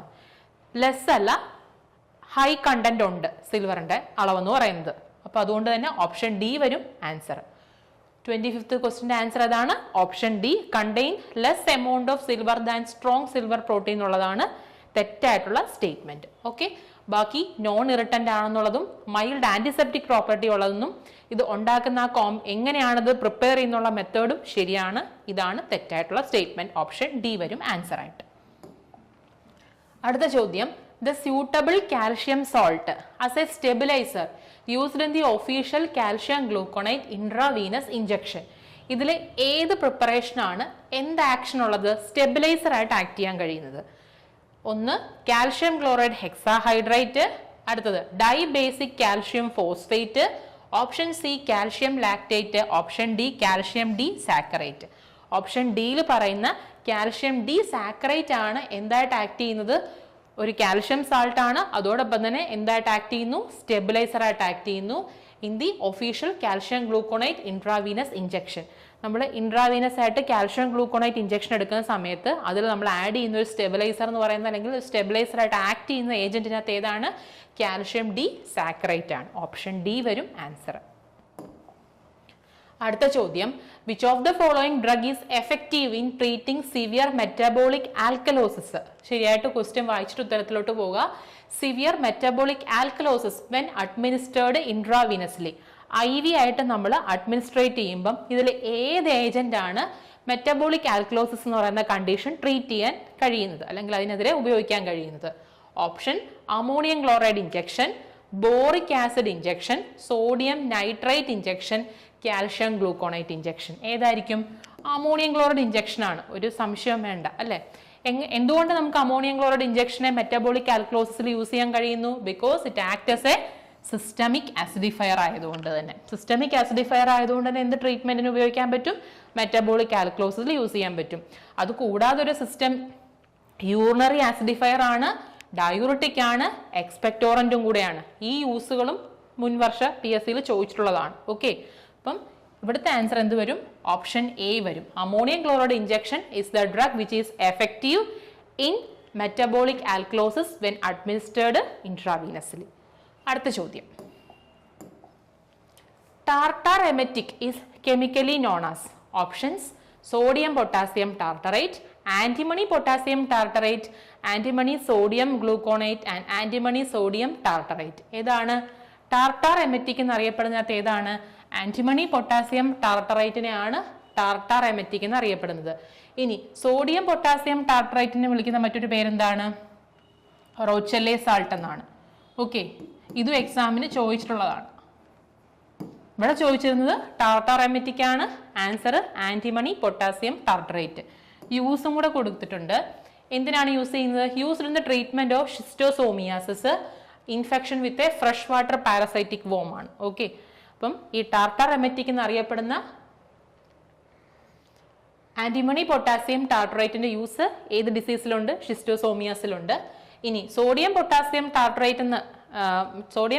ടാർട്ടറേറ്റിന്റെ മറ്റൊരു വിളിപ്പേരാണ് റോച്ചെല്ലെ സാൾട്ട്, സിനോണിമാണ്. ഇത് യൂസ് ചെയ്യുന്ന ഒരു ലാക്സേറ്റീവ് പർപ്പസിനും use in the silvering of മിററിനും ആണ്. ഇതും ചോദിച്ചിട്ടുള്ളതാണ്. റോച്ചെല്ലെ സാൾട്ട് ഏതാന്ന് പ്രീവിയസ് ക്വസ്റ്റ്യൻ പേപ്പറിൽ ചോദിച്ചിട്ടുണ്ട്. ഈ പ്രാവശ്യം ചോദിച്ചിരുന്നത് ഏതാണ്?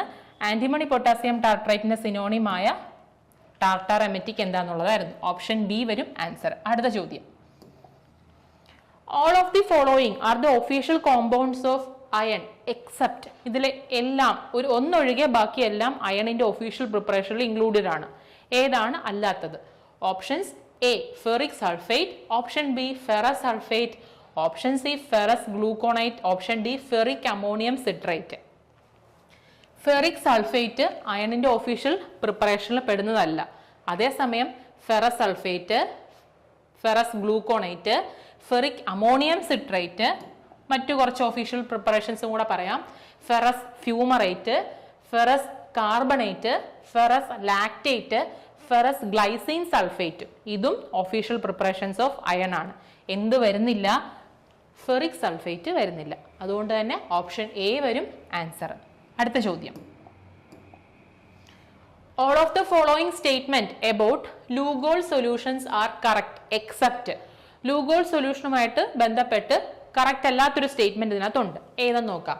Contains no alcohol, contains more amount of potassium iodide than iodine, option C otherwise called aqueous solution of iodine, option D cannot be taken by mouth. Lugol solution എന്ന് പറയുന്നത് ഒരു സോഴ്സ് ഓഫ് അയഡിൻ ആണ്. അപ്പം cannot be taken by mouth എന്ന് പറയുന്നതാണ് ഇവിടുത്തെ തെറ്റായ statement. അപ്പം ഓപ്ഷൻ ഡി വരും ആൻസർ. ലൂഗോൾ സൊല്യൂഷൻ വിളിക്കുന്ന ഒരു മറ്റൊരു പേരാണ് അക്വസ് അയഡിൻ സൊല്യൂഷൻ. അതായിരുന്നു ഓപ്ഷൻ സിയിൽ പറഞ്ഞിരുന്നത്. അതുകൊണ്ട് ആ സ്റ്റേറ്റ്മെന്റ് ശരിയാണ്. പിന്നെ 5% weight by volume iodine and 10% weight by volume potassium iodide ആണ് ഉള്ളത്. ഈ ഒരു കോമ്പോസിഷൻ അല്ലെങ്കിൽ ഇതിനകത്തുള്ള കണ്ടന്റ് അല്ലെങ്കിൽ കെമിക്കൽ കോമ്പോസിഷനും ചോദിക്കാറുണ്ട് പരീക്ഷയ്ക്ക്. അതുകൊണ്ടാണ് അത് കൊടുത്തിരിക്കുന്നത്. യൂസും ചോദിക്കാറുണ്ട്. സോഴ്സ് ഓഫ് അയഡിൻ ആയിട്ട് ആക്ട് ചെയ്യുന്നുണ്ട്. അപ്പം cannot be taken by mouth എന്നുള്ളത് എന്തായാലും തെറ്റായിട്ടുള്ള ഒരു സ്റ്റേറ്റ്മെന്റ് ആണ്. അപ്പൊ അതാണ് അതിന്റെ ആൻസർ ആയിട്ട് വരിക. ഇനി ലൂഗോൾ സൊല്യൂഷന് അക്വസ് അയഡിൻ സൊല്യൂഷൻ എന്ന് പറയുന്ന പേര് കൂടാതെ സ്ട്രോങ് അയഡിൻ സൊല്യൂഷൻ USP എന്നുള്ള ഒരു പേരും കൂടെ ഉണ്ട്. അത് ഓർത്തു വെക്കുക. ഈ സിനോണിംസ് ഒക്കെയാണ് യൂഷ്വലി ഫാർമസ്യൂട്ടിക്കൽ കെമിസ്ട്രിന്ന് എപ്പോഴും ചോദിക്കാറുള്ളത്. അടുത്ത question. All of the following statement regarding benzalkonium chloride are true except. വീണ്ടും ഒരു സ്റ്റേറ്റ്മെന്റ് ടൈപ്പ് ക്വസ്റ്റ്യൻ ആണ്. ബെൻസാൽക്കോണിയം ക്ലോറൈഡുമായിട്ട് ബന്ധപ്പെട്ട ഒരു തെറ്റായ സ്റ്റേറ്റ്മെന്റ് ഇതിലുണ്ട്. ഏതെന്ന് നോക്കാം. ഒന്ന്, കാറ്റോണിക് സർഫാക്റ്റന്റ്. തെറ്റല്ല. കാരണം ബെൻസാൽക്കോണിയം ക്ലോറൈഡും സിട്രിമൈഡ് ഒക്കെ എന്താണ്? കാറ്റോണിക്കിൽ വരുന്നതാണ്. Option B, quaternary ammonium compound. Option C, water insoluble. Option D, detergent, emulsifier and wetting agent. ഈ ബെൻസാൽക്കോണിയം ക്ലോറൈഡ് ഡിറ്റർജന്റ് ആയിട്ടും ഇമൾസിഫയർ ആയിട്ടും വെറ്റിംഗ് ഏജന്റ് ആയിട്ടൊക്കെ ആക്ട് ചെയ്യുന്നതാണ്. അങ്ങനെ ആക്ട് ചെയ്യുന്ന ഒരു സ്ഥാനത്തിന് എന്തായാലും വാട്ടർ ഇൻസോലുബിൾ പ്രോപ്പർട്ടി വരില്ല. അതുകൊണ്ട് തന്നെ എന്തായിരിക്കും ആൻസർ? ഓപ്ഷൻ സി വരും. ബാക്കി എല്ലാ സ്റ്റേറ്റ്മെന്റും കറക്റ്റ് തന്നെയാണ്. ബെൻസാൽക്കോണിയം ക്ലോറൈഡ് ഒരു കാറ്റോണിക് സർഫാക്റ്റന്റ് ആണ്, ക്വാട്ടണറി അമോണിയം കോമ്പൗണ്ട് ആണ്, വെറ്റിംഗ് ഏജന്റ് ആണ്, ഇമൾസിഫയർ ആണ്, ഡിറ്റർജന്റ് ആണ്. ഡിറ്റർജന്റ് പ്രോപ്പർട്ടി ഒക്കെ ഉണ്ടാവണമെങ്കിൽ എന്തായാലും വാട്ടർ ഇൻസോലുബിൾ പ്രോപ്പർട്ടി ഉണ്ടാവില്ല. വാട്ടർ സോലുബിൾ ആണ്. അപ്പോൾ ഓപ്ഷൻ സി വരും ആൻസർ. അടുത്ത ചോദ്യം. All of the following compound exhibit amphoteric property except. ഇതില് ഒരു ഡ്രഗ് ഒഴികെ ബാക്കി എല്ലാവരും ആംഫോട്ടറിക് പ്രോപ്പർട്ടി എക്സിബിറ്റ് ചെയ്യുന്നുണ്ട്. ഓപ്ഷൻസ് നോക്കാം. Amphotericin, option B tetracycline, option C sulphanilamide, option D benzyl penicillin.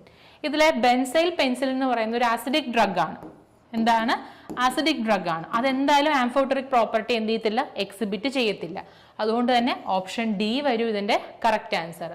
32ാമത്തെ question option D. ഇനി ബെൻസൈൽ പെൻസിലിൻ കൂടാതുള്ള മറ്റു ചില അസിഡിക് ഡ്രഗ്സിന്റെ എക്സാമ്പിൾ നോക്കാം. ബാർബിറ്റുറേറ്റ്സ്, ബെൻസോഡയസെപ്പിൻ, NSAID എന്ന് പറഞ്ഞാൽ non steroidal anti inflammatory drug, anti epileptic drug ആയിട്ടുള്ള phenytoin, warfarin anti coagulant, tolbutamide anti diabetic drug, valproic acid anti epileptic drug, penicillin. ഇതൊക്കെ എന്താണ്? മറ്റ് എക്സാമ്പിൾസ് ആണ് അസിഡിക് ഡ്രഗ്സിന്. ഇവയും അപ്പൊ എന്ത് ചെയ്യത്തില്ല? ആംഫോട്ടറിക് നേച്ചർ എക്സിബിറ്റ് ചെയ്യത്തില്ല. ഇതിന്റെ കറക്റ്റ് ആൻസർ എന്ത് വരും? ഓപ്ഷൻ ഡി വരും. 32ാമത്തെ ക്വസ്റ്റ്യൻ. അടുത്ത ചോദ്യം. All of the following are anti tubercular antibiotic except. Pharmacology എന്നുള്ള ക്വസ്റ്റ്യൻസ് ആണ് നമ്മളിപ്പോൾ ഡിസ്കസ് ചെയ്തുകൊണ്ടിരിക്കുന്നത്. ഓപ്ഷൻസ് നോക്കാം. Erythromycin, streptomycin, rifampicin, cycloserine. ഇവയെല്ലാം നമ്മൾ എന്തിൽ പഠിച്ചിട്ടുള്ളതാണ്? Anti tubercular ഡ്രഗ്സിൽ പഠിച്ചിട്ടുള്ളതാണ്. അപ്പൊ അതിൽ ഓട് വൺ ഔട്ടായിട്ട് നിൽക്കുന്ന ഏതാണ്? എറിത്രോമൈസിൻ ആണ്.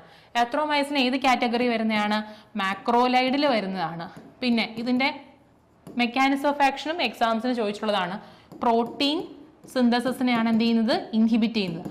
അതിൽ തന്നെ ഒരു സ്പെഷ്യാലിറ്റി ഉണ്ട്.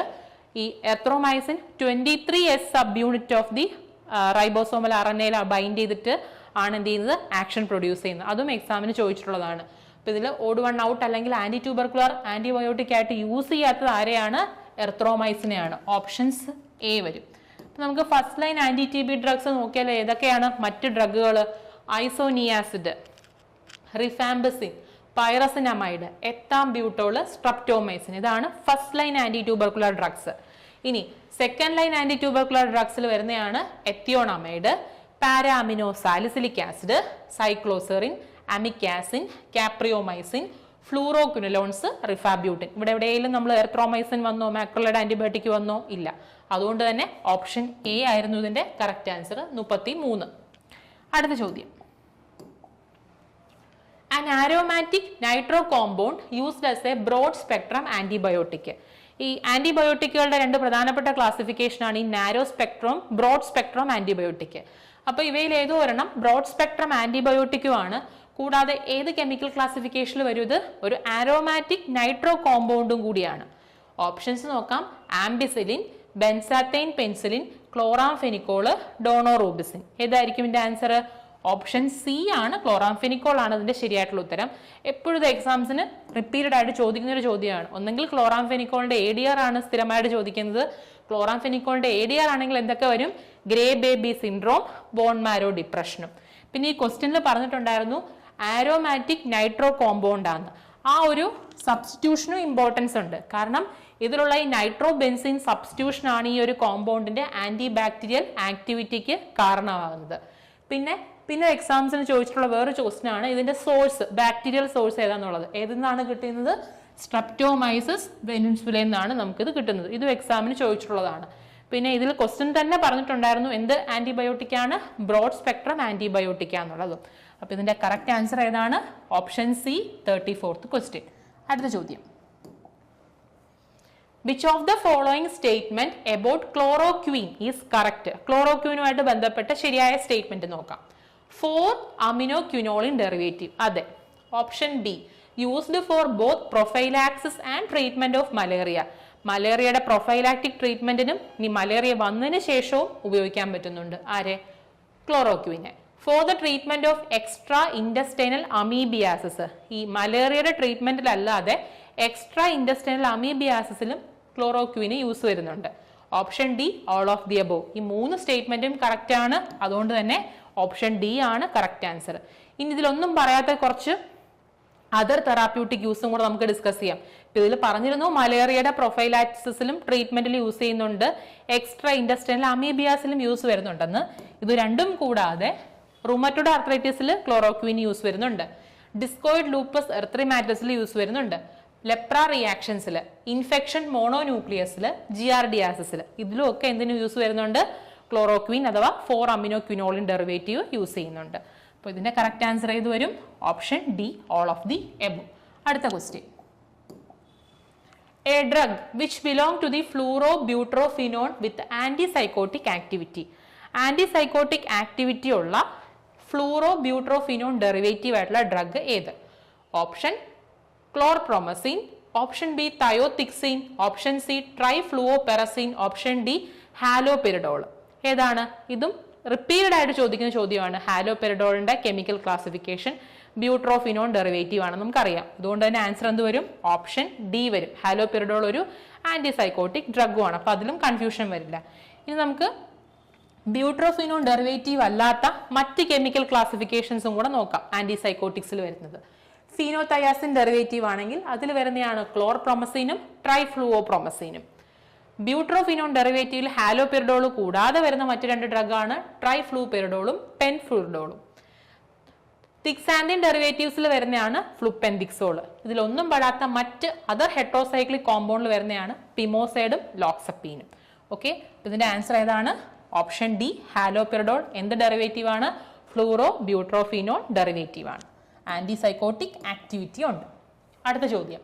ഡയസിപ്പാം ഈസ് യൂസ്ഡ് ആസ്. ഡയസിപ്പാം ഒരു കോമൺലി നമ്മൾ കേട്ടുള്ള ഒരു ഡ്രഗ് തന്നെയാണ് അല്ലേ? അപ്പൊ ഇതിന്റെ യൂസ് ആണ് ഇവിടെ കൊടുത്തിരിക്കുന്നത്. ഇതിൽ എല്ലാ യൂസും ഇതിൽ വരുന്നുണ്ടോ? അതിൽ ഏതെങ്കിലും ഒരെണ്ണം മാത്രമേ ഉള്ളൂ? നോക്കാം. For severe anxiety state. ശരി, ഒരു ആന്റി ആൻസൈറ്റി ഡ്രഗ് ആണ് ഡയസിപ്പാം. അപ്പൊ അത് തെറ്റില്ല. ആന്റി കൺവൾസന്റ് ആയിട്ടും ഡയസിപ്പാം യൂസ് ചെയ്യുന്നുണ്ട്. ഇൻ വേരിയസ് സ്പാസ്റ്റിക് ഡിസോർഡേഴ്സ് അതിലും വരുന്നുണ്ട്. Option D, all of the above. ഇപ്പൊ എന്തായിരിക്കും ആൻസർ വരിക? ഓപ്ഷൻ ഡി ആണ്. കാരണം ആൻസൈറ്റിയിലും ആന്റി കൺവൾസന്റ് ആയിട്ടും സ്പാസ്റ്റിക് ഡിസോർഡേഴ്സിലൊക്കെ യൂസ് വരുന്നുണ്ട്. അപ്പം ഓപ്ഷൻ ഡി ആണ് ആൻസർ. ഇനി ഇവിടെ പറയുന്നത് കൂടാതെ ഇത് ഈ പറഞ്ഞിരിക്കുന്ന ഓപ്ഷൻസിൽ പറഞ്ഞത് കൂടാതുള്ള മറ്റു ചില തെറാപ്യൂട്ടിക് യൂസും കൂടെ നോക്കിയാൽ എന്തൊക്കെ വരും? ആൽക്കഹോൾ വിഡ്രോവൽ സിംറ്റംസിൽ ഡയസിപ്പാം യൂസ് ചെയ്യുന്നുണ്ട്. ഇൻസോംനിയ ഉറക്കമില്ലായ്മ അതിൽ ഉപയോഗിക്കുന്നുണ്ട്. പ്രീ അനസ്തറ്റിക് മെഡിക്കേഷൻസിൽ യൂസ് ചെയ്യുന്നുണ്ട്. ഇതെല്ലാം കൂടാതെ മറ്റൊരു പ്രധാനപ്പെട്ട യൂസ് ആണ്, അതുകൊണ്ടാണ് ഞാൻ റെഡിങ്ങിൽ കൊടുത്തിരിക്കുന്നത്, drug of choice for febrile seizures. അതും എന്ത് റൂട്ടിൽ? പെർ റെക്ടൽ റൂട്ടിൽ ഫെബ്രൈൽ സീഷറിൽ ഒരു ഡ്രഗ് ഓഫ് ചോയ്സും എന്താണ്? ഡയസിപ്പാം ആണ്. അപ്പം എന്ത് വരും ആൻസർ?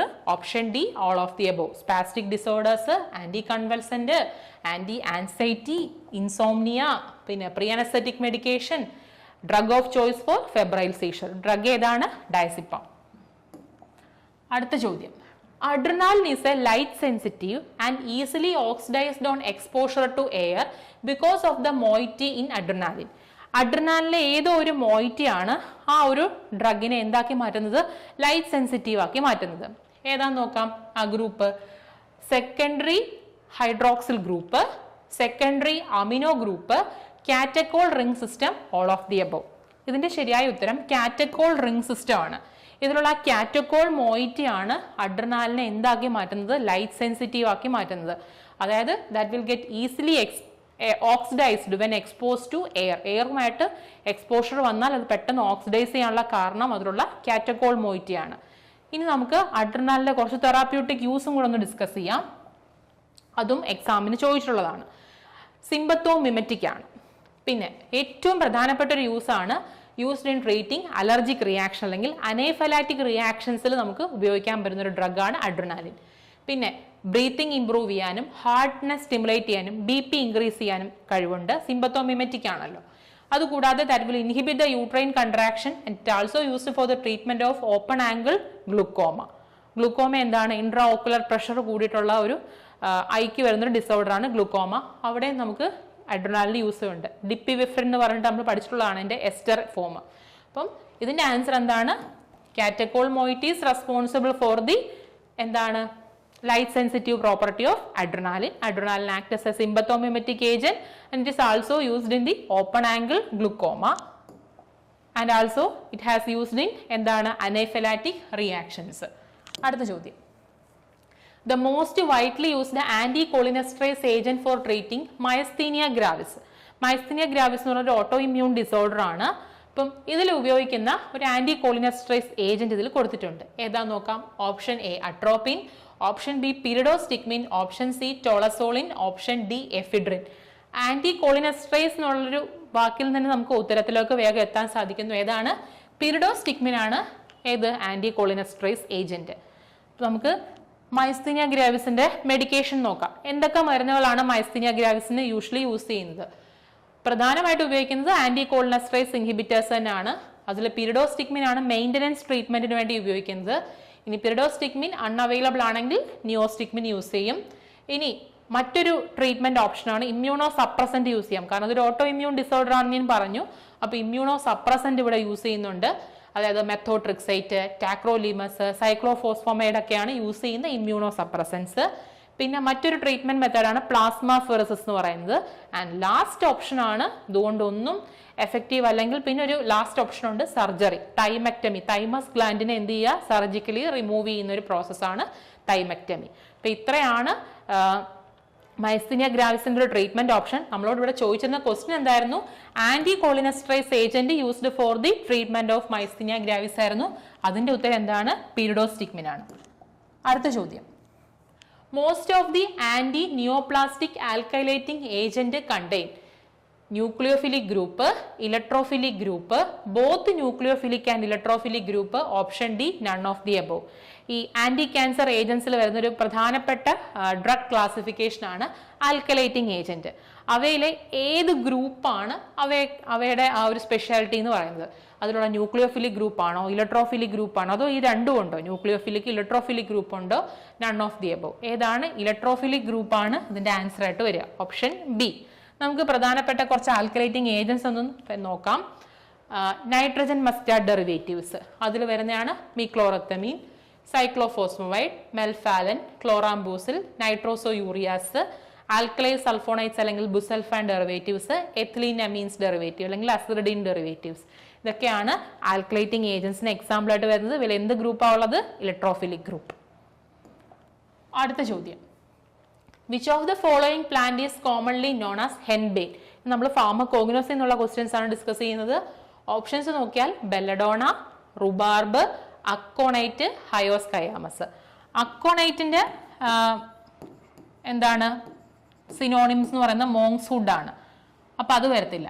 ബെല്ലഡോണയുടെ സിനോണിം എന്ന് പറയുന്നത് ഡെഡ്ലി നൈറ്റ് ഷെയ്ഡ് ആണ്, അതും വരത്തില്ല. ചോദിച്ചിരുന്ന ഏതായിരുന്നു? ഹെൻബെയിൻ ആണ്. ഹെൻബെയിൻ ഹയോസ്കയാമസിന്റെ സിനോണിമാണ്.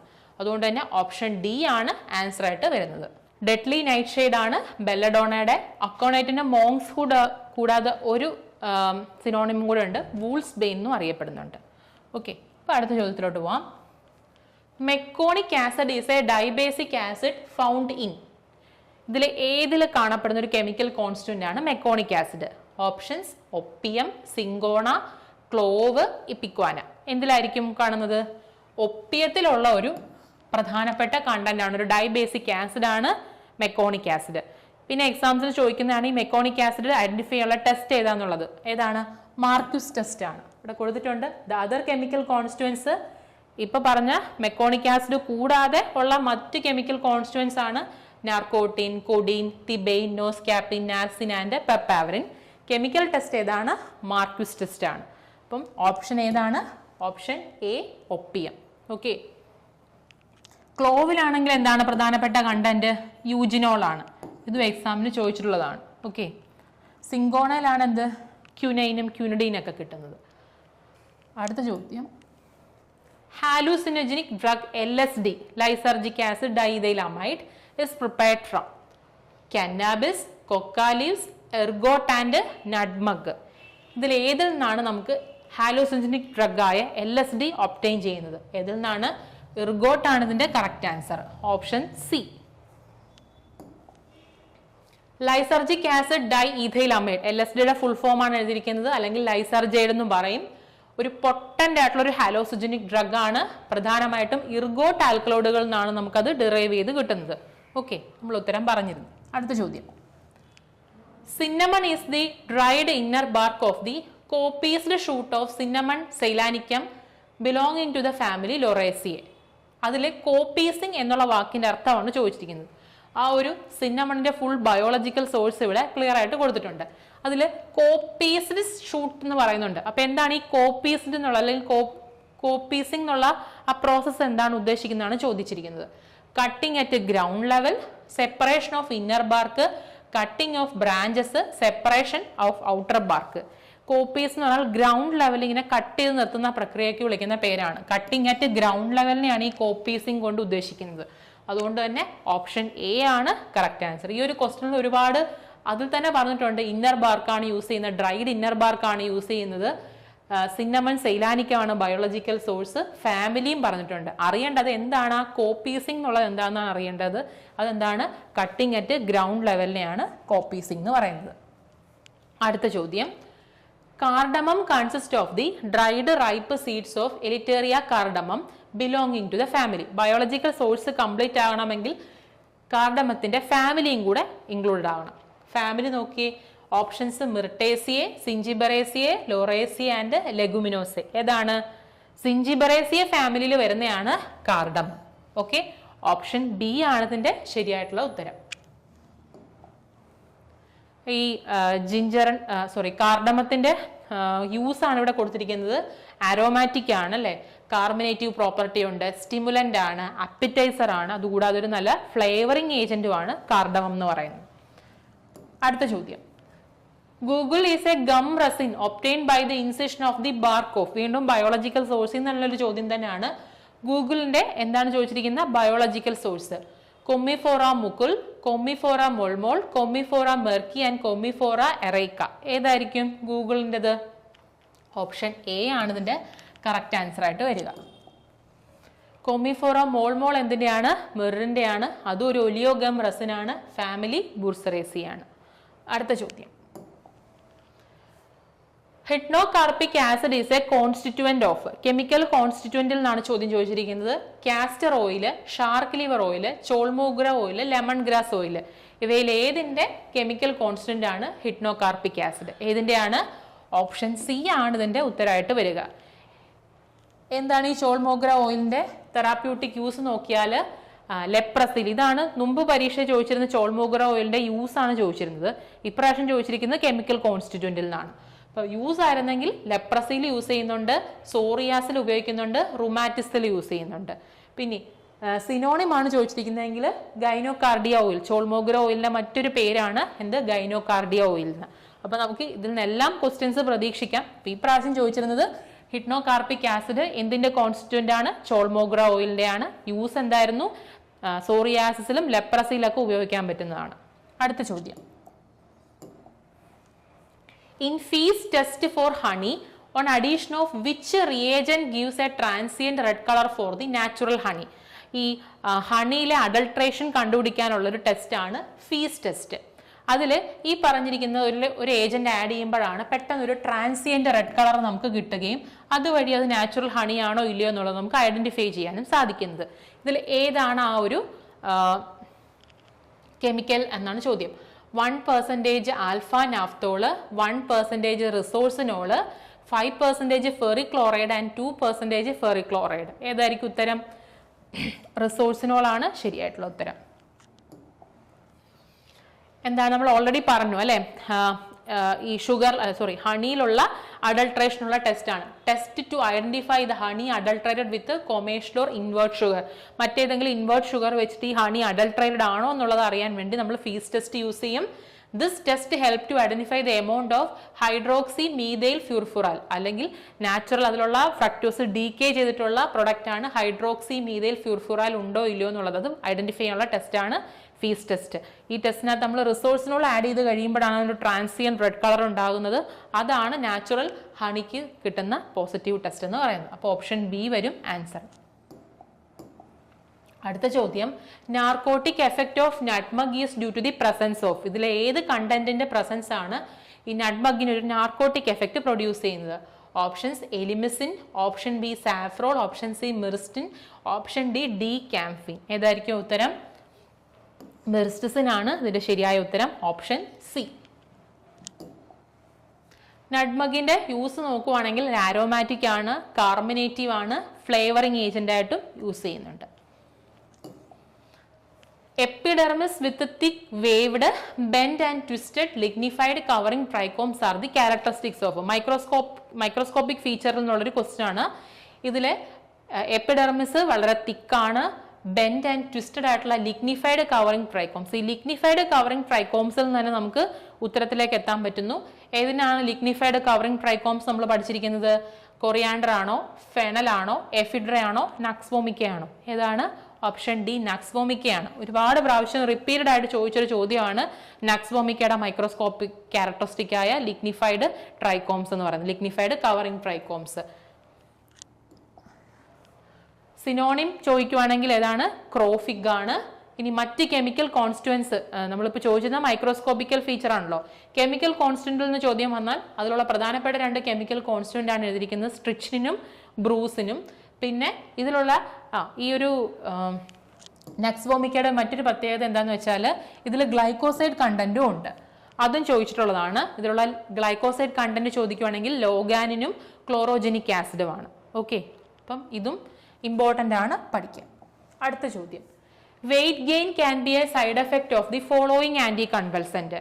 ഇത് കൊടുത്തിരിക്കുന്ന എല്ലാം ആന്റി കൺവൾസൻസ് ആണ്. ഇതിലെ ഏതോ ഒരു ഡ്രഗിന് വെയിറ്റ് ഗെയിൻ ആണ് പ്രധാനപ്പെട്ടൊരു സൈഡ് എഫക്റ്റ്. ഓപ്ഷൻസ് നോക്കിയാൽ A carbamazepine, B phenytoin, C valproic acid, D ethosuximide. ഏതിന്റെ സൈഡ് എഫക്റ്റ് ആണ് വെയിറ്റ് ഗെയിൻ എന്ന് പറയുന്നത്? വാൽപ്രോയിക് ആസിഡിന്റെ സൈഡ് എഫക്റ്റ് ആണ് എന്ത് വെയിറ്റ് ഗെയിൻ എന്ന് പറയുന്നത്. ഇനി വാൽപ്രോയിക് ആസിഡിന്റെ മറ്റു ചില സൈഡ് എഫക്റ്റും കൂടെ നോക്കിയാൽ കണ്ടോ, ഈ വാൽപ്രോയിക് ആസിഡിന്റെ VALPROA വാൽപ്രോവേറ്റ് എന്നുള്ള ആ ഒരു കോഡ് വെച്ച് നമുക്ക് വേണമെങ്കിൽ ഇതിൽ നിന്ന് പഠിക്കാൻ പറ്റും. കണ്ടോ, വോമിറ്റിംഗ്, അമോണിയൻ ലെവൽ ഇൻക്രീസ് ചെയ്തിട്ട് എൻസെഫലോപ്പതി ഉണ്ടാകും, ലിവർ ടോക്സിറ്റി, പാൻക്രിയാറ്റിറ്റിസ്, റാഷസ്, കണ്ടോ ഒബിസിറ്റി. അതാണ് നമ്മളിപ്പോൾ ചോദിച്ചിരുന്നത് ക്വസ്റ്റ്യനിൽ. അലോപീസിയ അതായത് മുടി കൊഴിയുന്ന അവസ്ഥ, ട്രെമേഴ്സ് ആൻഡ് എൻസൈം ഇൻഹിബിറ്റർ ആയിട്ടും ആക്ട് ചെയ്യുന്നുണ്ട്. കണ്ടോ, വാൽപ്രോവേറ്റ് എന്ന് പറയുന്ന ഒരു കോഡ് വെച്ചിട്ട് നമുക്ക് വേണമെങ്കിൽ ഇത് പഠിച്ചു വെക്കാൻ പറ്റും. ഓക്കെ, വോമിറ്റിങ്ങും എൻസെഫലോപ്പതിയും ലിവർ ടോക്സിറ്റിയും പാൻക്രിയാറ്റിസും rashes obesity alopecia tremors and enzyme inhibitor ആയിട്ടും ആക്ട് ചെയ്യുന്നുണ്ട്. അപ്പം ഉത്തരം ഏതാണ്? Valproic acid. അടുത്ത ചോദ്യം, dipivefrin is an option epinephrine ester, anti anginal agent, opioid analgesic, anti muscarinic drug. നമ്മൾ അഡ്രിനാലിന്റെ ക്വസ്റ്റ്യൻ ഡിസ്കസ് ചെയ്തപ്പോൾ പറഞ്ഞായിരുന്നു ഓപ്പൺ ആംഗിൾ ഗ്ലൂക്കോമയിൽ യൂസ് ചെയ്യുന്നത് കണ്ടോ. എപ്പിനെഫ്രിന്റെ എസ്റ്റർ ആണ് എന്ത് ഈ ഡിപ്പിവിഫ്രിൻ എന്ന് പറയുന്നത്. അപ്പോൾ ഓപ്ഷൻ ഏതാണ്? എ ആണ് കറക്റ്റ് ആൻസർ വരിക. Alpha agonist dipivefrin prodrug of adrenaline. Adrenaline causes the increased trabecular outflow. ഈ ഓപ്പൺ ആംഗിൾ ഗ്ലൂക്കോമിൽ ഇത് എങ്ങനെയാണ് ആക്ട് ചെയ്യുന്നത്? ട്രബിക്കുലർ ഔട്ട്ഫ്ലോ എന്ത് ചെയ്യുന്നു? കൂട്ടുന്നു. And dipivefrin result in cystoid macular oedema. അതൊരു സൈഡ് എഫക്റ്റ് ആണ് ഇവിടെ കൊടുത്തിരിക്കുന്നത്. അതും ചോദിക്കാൻ ചാൻസ് ഉള്ളതുകൊണ്ടാണ് ഇമ്പോർട്ടൻസ് പറഞ്ഞിരിക്കുന്നത്. ഓക്കെ, ഓപ്പൺ ആംഗിൾ ഗ്ലൂക്കോമയിൽ യൂസ് ചെയ്യുന്നതാണ് dipivefrin. It is a prodrug of എന്ത്? അഡ്രിനാലിൻ. ഓക്കെ, അപ്പോൾ ഓപ്ഷൻ എ ആണ് correct answer. Dipivefrin is an epinephrine ester. അടുത്ത ചോദ്യം, timolol has the following features except options non subtype selective beta adrenergic antagonist, no intrinsic sympathomimetic activity, no membrane stabilising activity, selective beta adrenergic antagonist. ആണോ timolol selective beta adrenergic ആന്റഗോണിസ്റ്റിൽ വരുന്നതാണോ? അല്ല. അപ്പം എന്താണ്? Timolol has the following feature except ആണ് ചോദ്യം. ടിമോലോളുമായിട്ട് ബന്ധപ്പെടാത്ത അല്ലെങ്കിൽ relate ചെയ്യാത്ത ഒരു സ്റ്റേറ്റ്മെന്റ് ഏതാണ്? സെലക്റ്റീവ് ബീറ്റ അഡ്രിനർജിക് ബ്ലോക്കർ എന്നുള്ളത് തെറ്റായിട്ടുള്ള സ്റ്റേറ്റ്മെന്റ് ആണ്. അതുകൊണ്ട് തന്നെ ഓപ്ഷൻ ഡി ആയിരിക്കും ആൻസർ ആയിട്ട് വരിക. അപ്പൊ സെലക്റ്റീവ് ബീറ്റ ബ്ലോക്കേഴ്സിന് എക്സാമ്പിൾ ഏതൊക്കെയാണ്? അറ്റനലോൾ, എസ്മലോൾ, മെറ്റപ്രൊലോൾ, നെബിവിലോൾ, ബിസോപ്രൊലോൾ, അസിബ്യൂട്ടലോൾ, ബീറ്റെക്സലോൾ. ഇവിടെ എവിടെയെങ്കിലും ടിമോലോൾ വന്നോ? ഇല്ല. അതുകൊണ്ട് തന്നെ സെലക്റ്റീവ് ബീറ്റ അഡ്രിനർജിക് ബ്ലോക്കർ ആണെന്നുള്ള സ്റ്റേറ്റ്മെന്റ് തെറ്റാണ്. ഓക്കെ, അപ്പോൾ ഓപ്ഷൻ ഡി ആയിരുന്നു അതിന്റെ കറക്റ്റ് ആൻസർ, 15(3)യുടെ ആൻസർ. അടുത്ത ചോദ്യം, തെറാപ്യൂട്ടിക് ഇൻഡെക്സ് ഓഫ് ഡിജിറ്റാലിസ്. ഡിജിറ്റാലിസിന്റെ തെറാപ്യൂട്ടിക് ഇൻഡെക്സ് എങ്ങനെയായിരിക്കും? Option A low, option B high, option C safe, option D moderate. Digitalis therapeutic index കുറവുള്ള ഡ്രഗ് ആണ്. അതുകൊണ്ട് തന്നെ TDM ആവശ്യമുണ്ട്. തെറാപ്യൂട്ടിക് ഡ്രഗ് മോണിറ്ററിംഗ് ആവശ്യമുള്ള ഡ്രഗ് ആണ്. അതുകൊണ്ട് തന്നെ നമുക്ക് എന്ത് പറയാം? ഓപ്ഷൻ എ ആയിരിക്കും ആൻസർ ആയിട്ട് വരിക. ഡിജിറ്റാലിസ് കൂടാതെ ഇതേപോലെ തന്നെ തെറാപ്യൂട്ടിക് ഇൻഡെക്സ് കുറവുള്ള ഡ്രഗുകൾക്ക് എക്സാമ്പിൾ ആയിട്ട് വരുന്നതാണ് അമിനോഗ്ലൈക്കോസൈഡ്സ് വരുന്നുണ്ട്. ഇമ്മ്യൂണോ സപ്രസൻസുകൾ ഇതേപോലെ തന്നെ തെറാപ്യൂട്ടിക് ഇൻഡെക്സ് കുറവുള്ള ഡ്രഗുകളാണ്. ഓക്കെ, ഇവിടെ ചോദ്യം ഏതിന്റെ ആയിരുന്നു? ഡിജിറ്റാലിസ് ആയിരുന്നു. ഓപ്ഷൻ എ ലോ ആണ് കറക്റ്റ് ആൻസർ. അടുത്ത question, sulphonamides are not effective in the presence of pus because they are rich in. Sulphonamides നമ്മൾ എവിടെ എഫക്റ്റീവ് അല്ല എന്നാണ് പറയുന്നത്? പസ് ഉള്ള കേസിൽ, പഴുപ്പുള്ള കേസിൽ എഫക്റ്റീവ് അല്ല. എന്തായിരിക്കും കാര്യം എന്നാണ് ചോദ്യം. Option A folic acid, option B purine, option C tetrahydrofolic acid, option D PABA. സൾഫോണമൈഡ്സിലുള്ള പാബ കണ്ടന്റ് ആണ് അതിനെ എന്താക്കി മാറ്റുന്നത്? Not effective in pus. Pus കണ്ടീഷനിൽ എഫക്റ്റീവ് ആകാത്തതിന്റെ കാരണം അതിലുള്ള പാബ കണ്ടന്റ് ആണ്, പാരാമിനോ ബെൻസോയിക് ആസിഡിന്റെ കണ്ടന്റ് ആണ്. അതുകൊണ്ട് തന്നെ ഓപ്ഷൻ ഡി ആയിരിക്കും ഇതിന്റെ കറക്റ്റ് ആൻസർ ആയിട്ട് വരിക. Sulphonamides are not effective in the presence of pus because they are rich in PABA which antagonise the action of sulphonamide. ഇനി ക്ലിനിക്കൽ യൂസ് എന്താണ് വരുന്നത്? അക്യൂട്ട് യൂറിനറി ട്രാക്ട് ഇൻഫെക്ഷൻസിലൊക്കെ യൂസ് ചെയ്യാൻ പറ്റും. പസ് ഉള്ള കണ്ടീഷൻസിൽ യൂസ് ചെയ്യാൻ പറ്റുന്നില്ല, കാരണം റിച്ച് കണ്ടന്റ് ഓഫ് പാബയാണ്. അടുത്ത ചോദ്യം, di acetyl morphine is option meperidine, B heroin, C pholcodine, D tramadol. എന്തായിരിക്കും? ഒരുപാട് പ്രാവശ്യം ചോദിച്ചിട്ടുള്ള ഒരു ക്വസ്റ്റ്യൻ ആണിത്. ഡൈ അസറ്റൈൽ മോർഫീൻ അറിയപ്പെടുന്നത് ഹെറോയിനെയാണ്. ഓപ്ഷൻ ബി ആണ് ആൻസർ ആയിട്ട് വരിക. മീഥൈൽ മോർഫിൻ ആയിരുന്നു ചോദ്യമെങ്കിൽ എന്ത് വരും? കൊഡീൻ വരും. ഡൈ അസറ്റൈൽ മോർഫിൻ എന്താണ്? ഹെറോയിൻ ആണ്. അടുത്ത ചോദ്യം, which endogenous substance depletion potentiate paracetamol toxicity. Paracetamol toxicity ഉണ്ടാകാനുള്ള ഒരു കാരണം ഇതിലേതോ ഒരു സബ്സ്റ്റൻസിന്റെ ഡിപ്ലേഷൻ ആണ്, അല്ലെങ്കിൽ അളവ് കുറയുന്നതാണ്. Option A glucuronic acid, B glutathione, C N acetyl cysteine, option D amino acid. ഏതാണ്? ഓപ്ഷൻ ബി ആണ്. ഗ്ലൂട്ടാതയോണിന്റെ ഡിപ്ലീഷൻ അല്ലെങ്കിൽ അതിന്റെ അളവ് കുറയുമ്പോഴാണ് പാരസിറ്റമോൾ ടോക്സിറ്റി അതിന്റെ പീക്കിലേക്ക് എത്തുന്നത്. ഈ N-അസറ്റൈൽ സിസ്റ്റീൻ എന്ന് പറയുന്നത് അതിൻ്റെ ഒരു ആന്റിഡോട്ടാണ്. പാരസിറ്റമോൾ ടോക്സിറ്റിയിൽ യൂസ് ചെയ്യാൻ പറ്റുന്നതാണ്. അപ്പൊ ഇവിടെ ആൻസർ വരിക ഓപ്ഷൻ ബി ആണ്, ഗ്ലൂട്ടാത്തയോൺ ആണ്. Endogenous substance depletion potentiate the paracetamol toxicity is glutathione, antidote N-acetyl cysteine. നമ്മൾ ഡിസ്കസ് ചെയ്തതാണ്. അടുത്ത ചോദ്യം, select the long acting semi synthetic tetracycline. Tetracycline derivative ആണ്, കൂടാതെ ലോങ് ആക്ടിംഗ് ആണ്, സെമി സിന്തറ്റിക്കും ആണ്. ഇതിലേതാണ്? Options demeclocycline, B chlor tetracycline, C minocycline, option D oxy tetracycline. ഏതാണ്? മിനോസൈക്ലിൻ ആണ് ഇതിന്റെ ശരിയായിട്ടുള്ള ഉത്തരം. ഷോർട്ടസ്റ്റ് ആക്ടിംഗ് ആണ് ചോദിച്ചിരുന്നതെങ്കിൽ എന്തൊക്കെ വരും? ടെട്രാസൈക്ലിനും ക്ലോർ ടെട്രാസൈക്ലിനും ഷോർട്ടസ്റ്റ് ആക്ടിംഗ് ആണ്. ഇന്റർമീഡിയറ്റ് ആക്ടിംഗിൽ വരുന്നതാണ് ഡെമിക്ലോസൈക്ലിനും മെഥാസൈക്ലിനും. ചോദിച്ചിരുന്നത് ലോങ് ആക്ടിംഗ് ആണ്, അതിൽ വരുന്നത് ഡോക്സിസൈക്ലിനും മിനോസൈക്ലിൻ. അതുകൊണ്ട് തന്നെ ഇവിടുത്തെ ആൻസർ ഓപ്ഷൻ സി മിനോസൈക്ലിൻ. അടുത്ത ചോദ്യം, ഡോക്സപ്രാം ഈസ് ഈ ഒരു ഡ്രഗിന്റെ തെറാപ്യൂട്ടിക് യൂസ് ആണ് ചോദ്യം. കൺവൽസന്റ് ആണോ, സൈക്കോമോട്ടോ സ്റ്റിമുലന്റ് ആണോ, ന്യൂട്രോപ്പിക് ഏജന്റ് ആണോ, റെസ്പിറേറ്ററി സ്റ്റിമുലന്റ് ആണോ? നമുക്ക് ഇതിന്റെ എക്സ്പ്ലനേഷൻ നമുക്ക് വരാം. കണ്ടോ, doxapram is used in fainting, barbiturate poisoning, suffocation and ventilatory failure in COPD. അപ്പൊ എന്തായിരിക്കും യൂസ്? റെസ്പിറേറ്ററി സ്റ്റിമുലന്റ് ആയിട്ടാണ് ഇതിന് യൂസ് വരുന്നത്. ഓപ്ഷൻ ഡി ആണ് ഇതിന്റെ കറക്റ്റ് ആയിട്ടുള്ള ആൻസർ. അടുത്ത ചോദ്യം, which of the following is not an intravenous anaesthetic? ഇതിൽ നമുക്ക് അനസ്തേഷ്യയുടെ ക്ലാസിഫിക്കേഷൻ എടുക്കുമ്പം ഇൻഹലേഷൻ അനസ്തെറ്റിക്സും ഉണ്ട്, ഇൻട്രാവീനസ് അനസ്തെറ്റിക്കും ഉണ്ട്. ഇതിൽ ഇൻട്രാവീനസ് അല്ലാത്തതായിട്ടുള്ള ഒരു അനസ്തെറ്റിക് കൊടുത്തിട്ടുണ്ട്. ഓപ്ഷൻസ് നോക്കാം.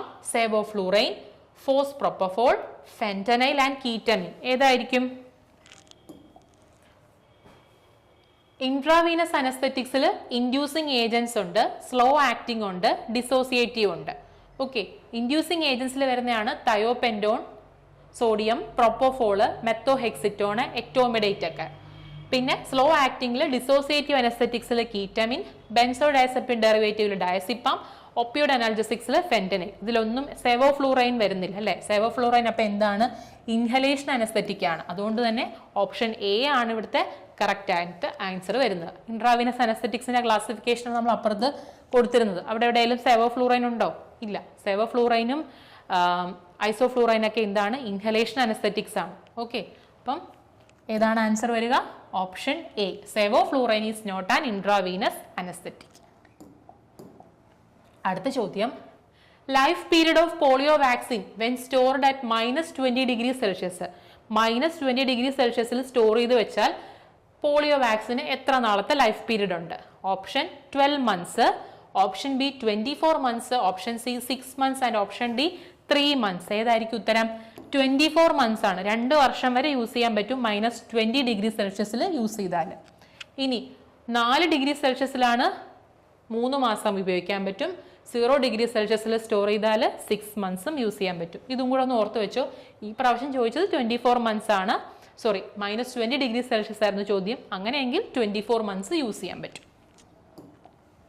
അടുത്ത ചോദ്യം, as per the drug and cosmetic act 1940 and rule 1945, cool place means having a temperature between option 10 to 25, B 8 to 25, option C less than 25, option D not exceeding 30 degree Celsius. ഇതൊരു confusing ആയിട്ടുള്ള ഒരു question ആയിരുന്നു. കാരണം ക്വസ്റ്റ്യനിൽ ഇവിടെ clear ആയിട്ട് പറഞ്ഞിട്ടുണ്ട്, drug and cosmetic act പ്രകാരം അല്ലെങ്കിൽ റൂൾ പ്രകാരം, ആക്ട് 1914 റൂള് 1940 പ്രകാരം കൂൾ പ്ലേസ് എത്ര മുതൽ എത്ര ടെമ്പറേച്ചർ എന്നുള്ളതായിരുന്നു ചോദ്യം. ഓപ്ഷൻസ് നോക്കിയാൽ 10 to 25 ഉണ്ട്, 8 to 25 ഉണ്ട്, പിന്നെ ലെസ് ദാൻ 25, നോട്ട് എക്സീഡിംഗ് 30 ആയിരുന്നു. ഇതിൽ 2 to 8 ഉം 8 to 25 ആണ് നമ്മൾ യൂഷ്വലി കോൾഡും കൂൾ പ്ലേസ് പഠിച്ചു വെച്ചിരുന്നത്. പക്ഷെ ഇവിടെ ഡ്രഗ് ആൻഡ് കോസ്മെറ്റിക് ആക്ട് പ്രകാരം 10 and 25 ആണ് ഇതിന്റെ ശരിയായിട്ടുള്ള ഉത്തരം വരുന്നത്. ഓപ്ഷൻ എ ആയിരുന്നു കറക്റ്റ് ആൻസർ. കണ്ടോ, ആസ് പെർ IP ആണ് കോൾഡ് 2 to 8 ഉം കൂള് 8 to 25 ഉം വരുന്നത്. പക്ഷെ as per the drug and cosmetic act 1940 and 45 എന്താണ്? Cool place means having a temperature between 10 and 25 ആണ്. ഓപ്ഷൻ എ ആയിരുന്നു കറക്റ്റ് ആൻസർ. അടുത്ത question, flowering or the fruiting tops of the കന്നാബിസ് plant. excluding the seeds and leaves when not accompanied by the tops by whatever name they may be known or designated known as. Question വളരെ വലിയ question ആയിട്ട് തോന്നും, പക്ഷെ ഇത്ര നോക്കിയാൽ മതി. Flowering അല്ലെങ്കിൽ fruiting tops of cannabis എന്നാണ് ചോദ്യം. Option charas, poppy, ganja and erythroxylon. എന്താണ്? ഗഞ്ചയാണ് കറക്റ്റ് ആൻസർ. ഗഞ്ചനെയാണ് ഈ ഫ്ലവറിംഗ് അല്ലെങ്കിൽ ഫ്രൂട്ടിംഗ് ടോപ്സ് ആയിട്ട് നമ്മൾ പറയുന്നത്. അപ്പോൾ ഓപ്ഷൻ സി ആയിരുന്നു കറക്റ്റ് ആൻസർ. അടുത്തത്, who among the following is not the member of Central Council of Pharmacy Council of India? അതായത് സ്റ്റേറ്റ് ഫാർമസി കൗൺസിലിന്റെ അല്ല, സെൻട്രൽ ഫാർമസി കൗൺസിൽ ഓഫ് ഇന്ത്യയിൽ ഈ ഒരു മെമ്പർ ഇല്ല. ഇതിലൊരു ഓപ്ഷനിൽ പറഞ്ഞ ഒരു മെമ്പർ ഇല്ല. ഓപ്ഷൻസ് നോക്കാം. Representative of university grand commission, option B representative of all India council for technical education, അതായത് AICT. പിന്നെ option C representative of Indian council of medical research, അതാണ് ICMR എന്ന് പറയും. Option D director general of health service. ആരായിരിക്കും ഇതിനകത്ത് ഇല്ലാത്തൊരു മെമ്പർ? Representative of Indian council of medical research വരുന്നുണ്ടോ? ഇല്ല. ബാക്കി എല്ലാവരും ഫാർമസി കൗൺസിൽ ഓഫ് ഇന്ത്യയിലെ മെമ്പേഴ്സ് തന്നെയാണ്. Representative of university grand commission UGC nominated member ആണ്. All India council for technical എഡ്യൂക്കേഷനിലെ ആളെന്ന് പറയുന്നത് നോമിനേറ്റഡ് മെമ്പർ ആണ്. Director general of health service ex officio member ആണ്. അപ്പൊ ബാക്കി 3 ഓപ്ഷൻസിലുള്ള ആൾക്കാർ ഇവർ രണ്ടുപേരും നോമിനേറ്റഡും director general of health service ex officio മെമ്പറുമാണ്. ഇതിലൊന്നും പെടാത്ത ആളാണ് representative of Indian council of medical research, അഥവാ ഓപ്ഷൻ സി ആണ് അപ്പൊ അതിന്റെ ആൻസർ. അടുത്ത question, if the label or the container bears the name of an individual or a company purporting to be the manufacturer of the drug which individual or company is fictitious or does not exist. അങ്ങനെ ഒരു കമ്പനിയോ അങ്ങനെ ഒരു മാനുഫാക്ചറോ എവിടെയേ ഇല്ല. അതൊരു ഫിക്ഷസ് ആയിട്ടുള്ള ഒരു സാങ്കല്പിക മാത്രമാണ്. അപ്പം അങ്ങനെ ആ രീതിയിലാണ് ആ ഡ്രഗ് ലേബൽ ചെയ്യുകയോ അല്ലെങ്കിൽ കണ്ടെയ്നറിൽ അതുമായിട്ട് ബന്ധപ്പെട്ട ഇൻഫോർമേഷൻസ് ആണ് പ്രൊവൈഡ് ചെയ്തിട്ടുണ്ടെങ്കിൽ നമുക്ക് ആ ഡ്രഗിനെ എന്ത് പേരിൽ വിളിക്കാൻ പറ്റും? മിസ് ബ്രാൻഡഡ് ആണോ, അഡൾട്ടേഡ് ആണോ, സ്പ്യൂറിയസ് ആണോ, അത് ഇതിലെല്ലാം പെടുവോ? ഏതാണ്? സ്പ്യൂറിയസ് ഡ്രഗ് ആയിരുന്നു ഇതിന്റെ കറക്റ്റ് ആൻസർ. ഓപ്ഷൻ സി ആണ്. If it is imported under a name which belongs to another drug or if it is an imitation or substitute for another drug or resembles another drug, ഇതാണ് സ്പ്യൂറിയസ് ഡ്രഗിന്റെ എന്ത് definition എന്ന് പറയുന്നത്. അടുത്ത question, nominated members of the Pharmacy Council of India shall hold the office for a term of how many years from the date of his? അതായത് nominated മെമ്പേഴ്സിന്റെ term കാലാവധിയാണ് question ചോദിച്ചിരിക്കുന്നത്. Options 5 year, 3 year, 6 year until his successor has been duly nominated. 5 വർഷവും അതോടൊപ്പം തന്നെ പുതിയൊരാള് വരുന്നിടം വരെ, അതാണ് ഇതിന്റെ ശരിയായിട്ടുള്ള ഉത്തരം വരിക. അതായത് 5 yearsോ അല്ലെങ്കിൽ until his successor has been duly nominated. അത് 1ഉം 4ഉം വരും. ഏതാണ് ഓപ്ഷൻസ് വരിക? Option B, only 1 and 4. ഒന്നെങ്കിൽ 5 വർഷം വരെ ഇരിക്കാം, അല്ലെങ്കിൽ പുതിയൊരാള് ചുമതല ഏൽക്കുന്നിടം വരെ, അല്ലെങ്കിൽ നോമിനേറ്റ് ചെയ്ത് വരുന്നിടം വരെ. Has been duly nominated. അപ്പം ഓപ്ഷൻ ബി ആണ് കറക്റ്റ് ആൻസർ. അടുത്ത ചോദ്യം, which among the following condition in which their advertisements are prohibited? ഇതിലെ ഏത് അസുഖങ്ങൾക്ക് അല്ലെങ്കിൽ ഈ പറഞ്ഞ കണ്ടീഷൻസിൽ ഏതൊക്കെ അസുഖങ്ങളിലാണ് അഡ്വർടൈസ്മെന്റ് പ്രൊഹിബിറ്റഡ് ആയിട്ടുള്ളത്? നോക്കാം. Option A, brights disease and dropsy. B, cataract and deafness. C, insanity and lupus. Option D, all of the above. ഈ എല്ലാ ഡിസീസ് കണ്ടീഷനിലും അഡ്വർടൈസ്മെന്റ് പ്രൊഹിബിറ്റഡ് ആണ്. അതുകൊണ്ട് തന്നെ ഓപ്ഷൻ ഡി ആയിരിക്കും ഇതിന്റെ കറക്റ്റ് ആയിട്ടുള്ള ആൻസർ. ഇനി ഈ ഓപ്ഷൻസിൽ പറഞ്ഞത് കൂടാതുള്ള മറ്റു ചില ഡിസീസുകളുണ്ട്, അവയിലും അഡ്വർടൈസ്മെന്റ് പ്രൊഹിബിറ്റഡ് ആണ്. ഏതൊക്കെയാണ്? AIDS, angina pectoris, diabetes, blindness, fairness of skin, cancer. അതായത് fairness of skin disease condition അല്ല, സ്കിൻ ഫെയർനെസ് കൂട്ടാം എന്ന് പറഞ്ഞു വരുന്ന പരസ്യങ്ങൾ, അതും പ്രൊഹിബിറ്റഡ് ആണ്. ബാൾനെസ്, കഷണ്ടിക്കുള്ളത്, ബ്രോങ്കിയൽ ആസ്മ, ആർട്ടീരിയോസ്ക്ലിറോസിസ്, ഇതെല്ലാം മാറ്റാം എന്നുള്ള അല്ലെങ്കിൽ ഇതിനെല്ലാം ചികിത്സയുണ്ടെല്ലാം മരുന്നുണ്ടെന്ന് പറഞ്ഞു വരുന്ന അഡ്വർടൈസ്മെന്റുകളും എന്താണ്? പ്രൊഹിബിറ്റഡ് ആണ്.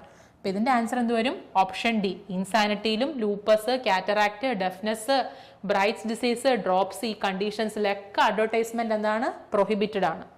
ഇത് ഏത് ഷെഡ്യൂളാണ് ഇത് പറയുന്നത്? ഷെഡ്യൂൾ ജെ ആണ് പറയുന്നത്. അടുത്ത question, any product of opium by any series of operation designed to transform opium and extract suitable for smoking and dross or other residue remaining after opium is smoked is. Question ഭയങ്കര വലുതാണ്. നമ്മുടെ മുമ്പത്തെ flowering and fruiting tops പോലെ തന്നെയാണ്. ഇവിടെ ഒരു വാക്ക് നോക്കിയാൽ മതി. എന്താണ്? സ്യൂട്ടബിൾ ഫോർ സ്മോക്കിംഗ് എന്നുള്ള വാക്കിനാണ് ഇമ്പോർട്ടൻസ് ഉള്ളത്. അതിൽ ഇത് ഏതായിരിക്കും? Prepared opium, medicinal opium, semi synthetic opium, poppy straw concentrate. ഒന്ന് കൺഫ്യൂഷൻ ആക്കാൻ വേണ്ടിയാണ് ഇങ്ങനെ ഇത്രയും സ്റ്റേറ്റ്മെന്റ് ഒക്കെ തന്നിരിക്കുന്നത്. Opium and extract suitable for smoking ആണെങ്കിൽ എന്തായിരിക്കും ഉത്തരം വരിക? പ്രിപ്പയർഡ് ഒപ്പിയം ആണ് ഇതിന്റെ ആൻസർ വരിക. ഓപ്ഷൻ എ ആയിരിക്കും ആൻസർ. അടുത്ത ചോദ്യം അതിന്റെ ഡെഫിനേഷൻ പറയുന്നുണ്ട്. പ്രിപ്പയർഡ് ഒപ്പിയം എന്ന് പറഞ്ഞാൽ opium transferred into extract suitable for smoking ആയിരിക്കും. Preparation containing more than 0.2% of morphine or containing diacetyl morphine എന്ത് വിളിക്കും? ഹെറോയിൻ എന്ന് വിളിക്കും. ഇത് ഈ ഒരു ക്വസ്റ്റ്യൻ നമ്മൾ മുമ്പ് ഡിസ്കസ് ചെയ്തായിരുന്നു അല്ലേ? ഡൈഅസറ്റൈൽ മോർഫിൻ എന്നറിയപ്പെടുന്ന എന്താണ്? ഹെറോയിൻ ആണ്. അല്ലെങ്കിൽ വേറൊരു എക്സ്പ്ലനേഷനും കൂടെ കൊടുക്കുന്നുണ്ട്. Preparation containing more than 0.2% of മോർഫിനും എന്ത് തന്നെയാണ്? ഹെറോയിൻ ആണ്. അടുത്ത question, pack size of albendazole suspension. എന്താണ് ആൽബൻഡസോൾ? ഒരു ആന്റി ഹെൽമിന്തിക് ഡ്രഗ് അല്ലേ? അപ്പൊ ഇതിന്റെ പാക്ക് സൈസ് ആണ് ചോദിച്ചിരിക്കുന്നത്. പാക്ക് സൈസുമായിട്ട് ബന്ധപ്പെട്ട ഷെഡ്യൂൾ ഏതാണ്? ഷെഡ്യൂൾ P1 ആണ്. P എന്തായിരിക്കും? ലൈഫ് പീരീഡ് ആണ്. P1 എന്താണ്? Pack size. അപ്പം അതിൽ നിന്നാണ് ചോദിച്ചിരിക്കുന്നത്. ആൽബൻഡസോൾ സസ്പെൻഷൻസിന്റെ പാക്ക് സൈസ് എത്രയാണ്? 5 ml, 10 ml, 15 ml, 13 ml. എത്രയായിരിക്കും? 10 ml ആയിരിക്കും ആൽബൻഡസോൾ സസ്പെൻഷൻസ് വരിക. അതുകൊണ്ട് തന്നെ ഓപ്ഷൻ ബി ആണ് കറക്റ്റ് ആൻസർ. അടുത്ത ചോദ്യം, application for the grant of a licence to sell, stock, exhibit or offer for sale or distribute drug other than those specified in schedule X by wholesale is in. ഇതിൽ ഏത് ആപ്ലിക്കേഷനിലാണ് നമ്മൾ ആ ലൈസൻസിന് വേണ്ടി apply ചെയ്യേണ്ടതെന്നാണ് ചോദ്യം. Form number 19, form number 19A, form number 19AA and form 19B. Form number 90ലാണ് നമ്മൾ എന്തിനു വേണ്ടിയിട്ട് അപ്ലൈ ചെയ്യേണ്ടത്?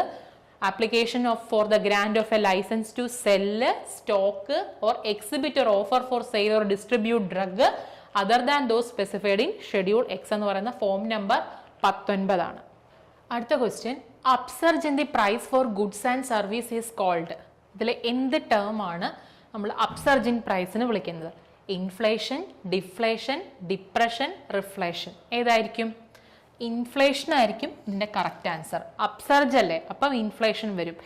ഇനി കുറവാണ് ചോദിച്ചിരിക്കുന്നത്, ഡൗൺ സർജ് ആണ് ചോദിച്ചിരുന്നെങ്കിൽ എന്ത് വന്നേനെ? ഡിഫ്ലേഷൻ വരും. ഡിപ്രഷൻ ഉദ്ദേശിക്കുന്നത് സാമ്പത്തിക മാന്ദ്യം എന്നുള്ളൊരു വാക്കിനാണ് ഡിപ്രഷൻ കൊണ്ട് ഉദ്ദേശിക്കുന്നത്. അപ്പൊ 71ന്റെ ആൻസർ എന്താണ്? 71ന്റെ ആൻസർ എന്താണ്? ഇൻഫ്ലേഷൻ ആണ് കറക്റ്റ് ആൻസർ. കൊടുത്തിട്ടുണ്ട്. Upsurge in the price for goods and service is called inflation. Decline in the price for goods and services is called deflation. Dramatic and sustained downturn in the economic activity is called depression. ഞാൻ പറഞ്ഞില്ല, സാമ്പത്തിക മാന്ദ്യം എന്നൊക്കെ നമ്മൾ പറയില്ലേ, അതാണ് depression. ഇനി monetary policy designed to expand the output and cut the effect of deflation usually occur after a recession. Okay, അപ്പം നമ്മുടെ ചോദ്യം എന്തായിരുന്നു? അപ്സർജ് ആയിരുന്നു. അതിന്റെ ആൻസർ എന്ത് വരും? ഇൻഫ്ലേഷൻ. 71ന്റെ ആൻസർ ഇൻഫ്ലേഷൻ. അടുത്ത question, which among the following comes under the current liability? Option bond, bonds, B debentures, C capital and D bank overdraft. Current liability വരുന്നതിൽ ഏതെന്നാണ് ചോദ്യം. ഏതാണ്? ബാങ്ക് ഓവർഡ്രാഫ്റ്റ് ആണ് കറണ്ട് ലയബിലിറ്റീസിൽ വരുന്നത്. Bank overdraft comes under current liability, that is a short term loan facility up to a specific limit fixed in advance. അതുകൊണ്ടാണ് അതിനെ current ലയബിലിറ്റിയിൽ നമ്മൾ പെടുത്തിയിരിക്കുന്നത്, ഇതിനെ bank ഓവർഡ്രാഫ്റ്റിനെ. അടുത്ത ചോദ്യം, incentives are a part of consumer promotion, trade promotion, good public relations, sales force promotion. Incentives എന്ന് പറയുന്നത് എന്തിന്റെ ഭാഗമാണ്? ട്രേഡ് പ്രൊമോഷന്റെ ഭാഗമാണ് ഇൻസെന്റീവ്സ് പ്രൊവൈഡ് ചെയ്യുന്നത്. അതുകൊണ്ട് തന്നെ ഓപ്ഷൻ ബി വരും ഇതിന്റെ correct answer. Which among the following is a constraint of sole proprietorship? ഒരാളെ ഉള്ളൂ ആ ഒരു പ്രൊപ്രൈറ്റർഷിപ്പിന് പിന്നിൽ. അപ്പൊ അങ്ങനെ ഒരു സോൾ പ്രൊപ്രൈറ്റർഷിപ്പിൽ നേരിടുന്ന കൺസ്ട്രെയിൻ അല്ലെങ്കിൽ തടസ്സം അല്ലെങ്കിൽ ബുദ്ധിമുട്ട് എന്താണെന്നായിരുന്നു ചോദ്യം. ഒന്ന്, no sharing of profit and loss. അതെന്തായാലും ഒരു കൺസ്ട്രെയിന്റ് ആയിട്ട് വരില്ല. Single ownership, less legal formalities. Option D, infinite liability. Infinite liability ആണ് ആൻസർ ആയിട്ട് വരിക. എന്ത് ലോസ് വന്നാലും ആള് തന്നെ സഹിക്കണം അല്ലേ. അപ്പൊ അതായിരിക്കും അവിടുത്തെ എന്തായിട്ട് വരിക, ഇൻഫിനിറ്റ് ലയബിലിറ്റി ആണ് ഇതിന്റെ ആൻസർ ആയിട്ട് വരിക. Option D. നമ്മളിപ്പോൾ പറഞ്ഞു ഈ ഇൻഫിനിറ്റ് ലയബിലിറ്റി കൂടാതെ ഒരു സോൾ പ്രൊപ്രൈറ്റർഷിപ്പിൽ കാണാൻ കഴിയുന്ന മറ്റ് കൺസ്ട്രെയിൻസ് നോക്കിയാൽ capacity to raise capital is limited.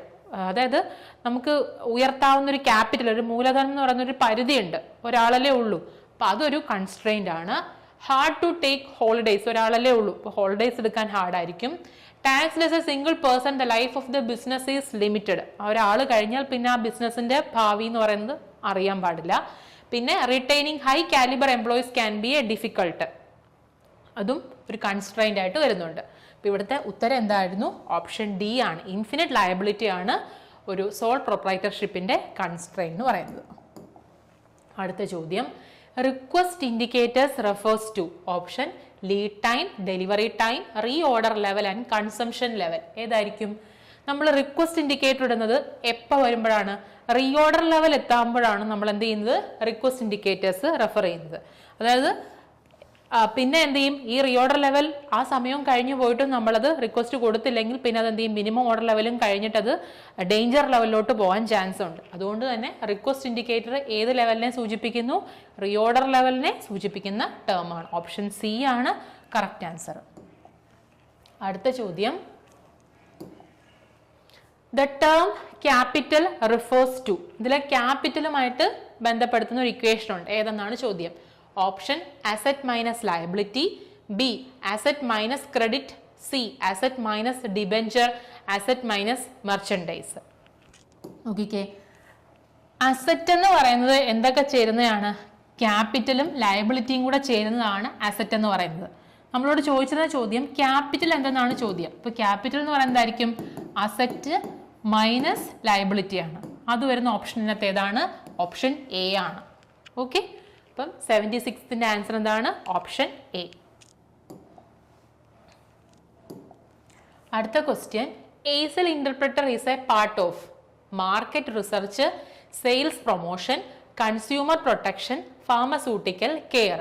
അതായത് ഈ സൂപ്പർ മാർക്കറ്റുകളിലും അതേപോലെ തന്നെ വലിയ പ്രൊഫഷണൽ സ്റ്റോറുകളിലൊക്കെ ഒരു എന്താണ് നമ്മുടെ ശ്രദ്ധ ആകർഷിക്കാനായിട്ടൊരു എയിൽ ഇന്റർപ്രറ്റർ വെക്കും. അതെന്തെങ്കിലും ഓഫറിനെ കാണിച്ചുള്ളൊരു ഡിസ്പ്ലേ ബോർഡ് പോലെ എന്തെങ്കിലും, അതിനെയാണ് ഈ എയിൽ ഇന്റർപ്രറ്റർ എന്ന് ഉദ്ദേശിക്കുന്നത്. അത് ഇതിൽ എന്തിന്റെ ഭാഗമാണെന്നാണ് ചോദിക്കുന്നത്. മാർക്കറ്റ് റിസർച്ചിന്റെ ആണോ, സെയിൽസ് പ്രൊമോഷൻ ആണോ, കൺസ്യൂമർ പ്രൊട്ടക്ഷൻ ആണോ, ഫാർമസ്യൂട്ടിക്കൽ കെയർ ആണോ? എന്തായിരിക്കും? സെയിൽസ് പ്രൊമോഷന്റെ ഭാഗമായിട്ടായിരിക്കും അങ്ങനെ ഒരു ഡിസ്പ്ലേ ബോർഡ് വെക്കുക അല്ലേ. അപ്പം ബി ആയിരിക്കും ഇതിന്റെ കറക്റ്റ് ആൻസർ. അടുത്ത ചോദ്യം, which among the following committee was the constituted by the government of India to rationalize the price structure of the drug? മരുന്നിന്റെ വിലയുണ്ടല്ലോ, അതിലൊരു ഏകീകരണം കൊണ്ടുവന്നത് ഇതിൽ ഏത് കമ്മിറ്റി രൂപീകരിച്ചപ്പോഴാണ്? ഒന്ന് Hathi committee, B Chopra committee, C Dharia committee, C Rao committee. ഏത് കമ്മിറ്റിയാണ്? ഹാത്തി കമ്മിറ്റിയുടെ ഭാഗമായിട്ടാണ് ഈ മരുന്നിന്റെ വിലയിലുള്ള ഒരു ഏകീകരണം നടന്നത്. ഗവൺമെന്റ് കൊണ്ടുവന്ന ഏത് കമ്മിറ്റിയുടെ ഭാഗമായിട്ടാണ്? ഹാത്തി കമ്മിറ്റിയുടെ ഭാഗമായിട്ടാണ്. ഇനി Hathi committee covered all aspect of licensing, price control, imports, role of foreign sector, quality control. Hathi committee മറ്റേതൊക്കെ സെക്ടറിലും കൂടെ ഇൻവോൾവ്ഡ് ആയിരുന്നു? Licensing, the price control, import and role of foreign sector, quality കൺട്രോളും ഹാത്തി കമ്മിറ്റി ഇൻവോൾവ്ഡ് ആയിട്ടുണ്ട്. ഈ ഒരു കമ്മിറ്റി 1975 ഫോം ചെയ്തത് under the chairmanship of J Sukhlal Haathi.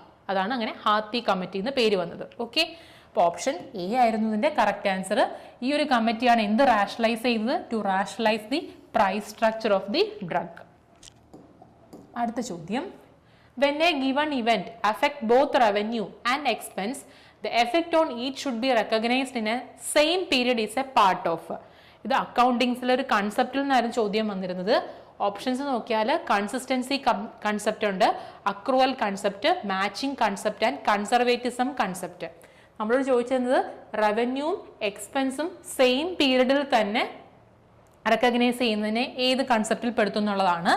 ബാക്കി കൺസെപ്റ്റിന്റെ ഡെഫിനേഷൻ നോക്കിയാൽ when a given event affect both revenue and expense, the effect on each should be recognized in the same period is a part of എന്തായിരിക്കും? മറ്റ് കൺസെപ്റ്റുകളും കൂടെ നോക്കാം. മറ്റേതൊക്കെ കൺസെപ്റ്റാണ് ഉള്ളത്? Consistency concept, accrual, matching and conservative. ഇതിന്റെ ശരിയായ ഉത്തരം മാച്ചിങ് കൺസെപ്റ്റ് ആണ്. ബാക്കി കൺസിസ്റ്റൻസിയും അക്രൂവലും കൺസർവേറ്റിസം കൺസെപ്റ്റും കൂടെ എന്താണെന്ന് നോക്കാം. കൺസിസ്റ്റൻസി കൺസെപ്റ്റ് എന്ന് പറഞ്ഞാൽ same method should be followed over the year. ഏത് കൺസെപ്റ്റ് ആണോ നമ്മൾ ഫോളോ ചെയ്യുന്നത് അത് തന്നെ ആയിരിക്കണം നമ്മൾ throughout that year should be followed. അതിനാണ് കൺസിസ്റ്റൻസി കൺസെപ്റ്റ് എന്ന് ഉദ്ദേശിക്കുന്നത്. അക്രൂവൽ കൺസെപ്റ്റ് എന്ന് പറഞ്ഞാൽ in which revenue and expense are record as they are inquired.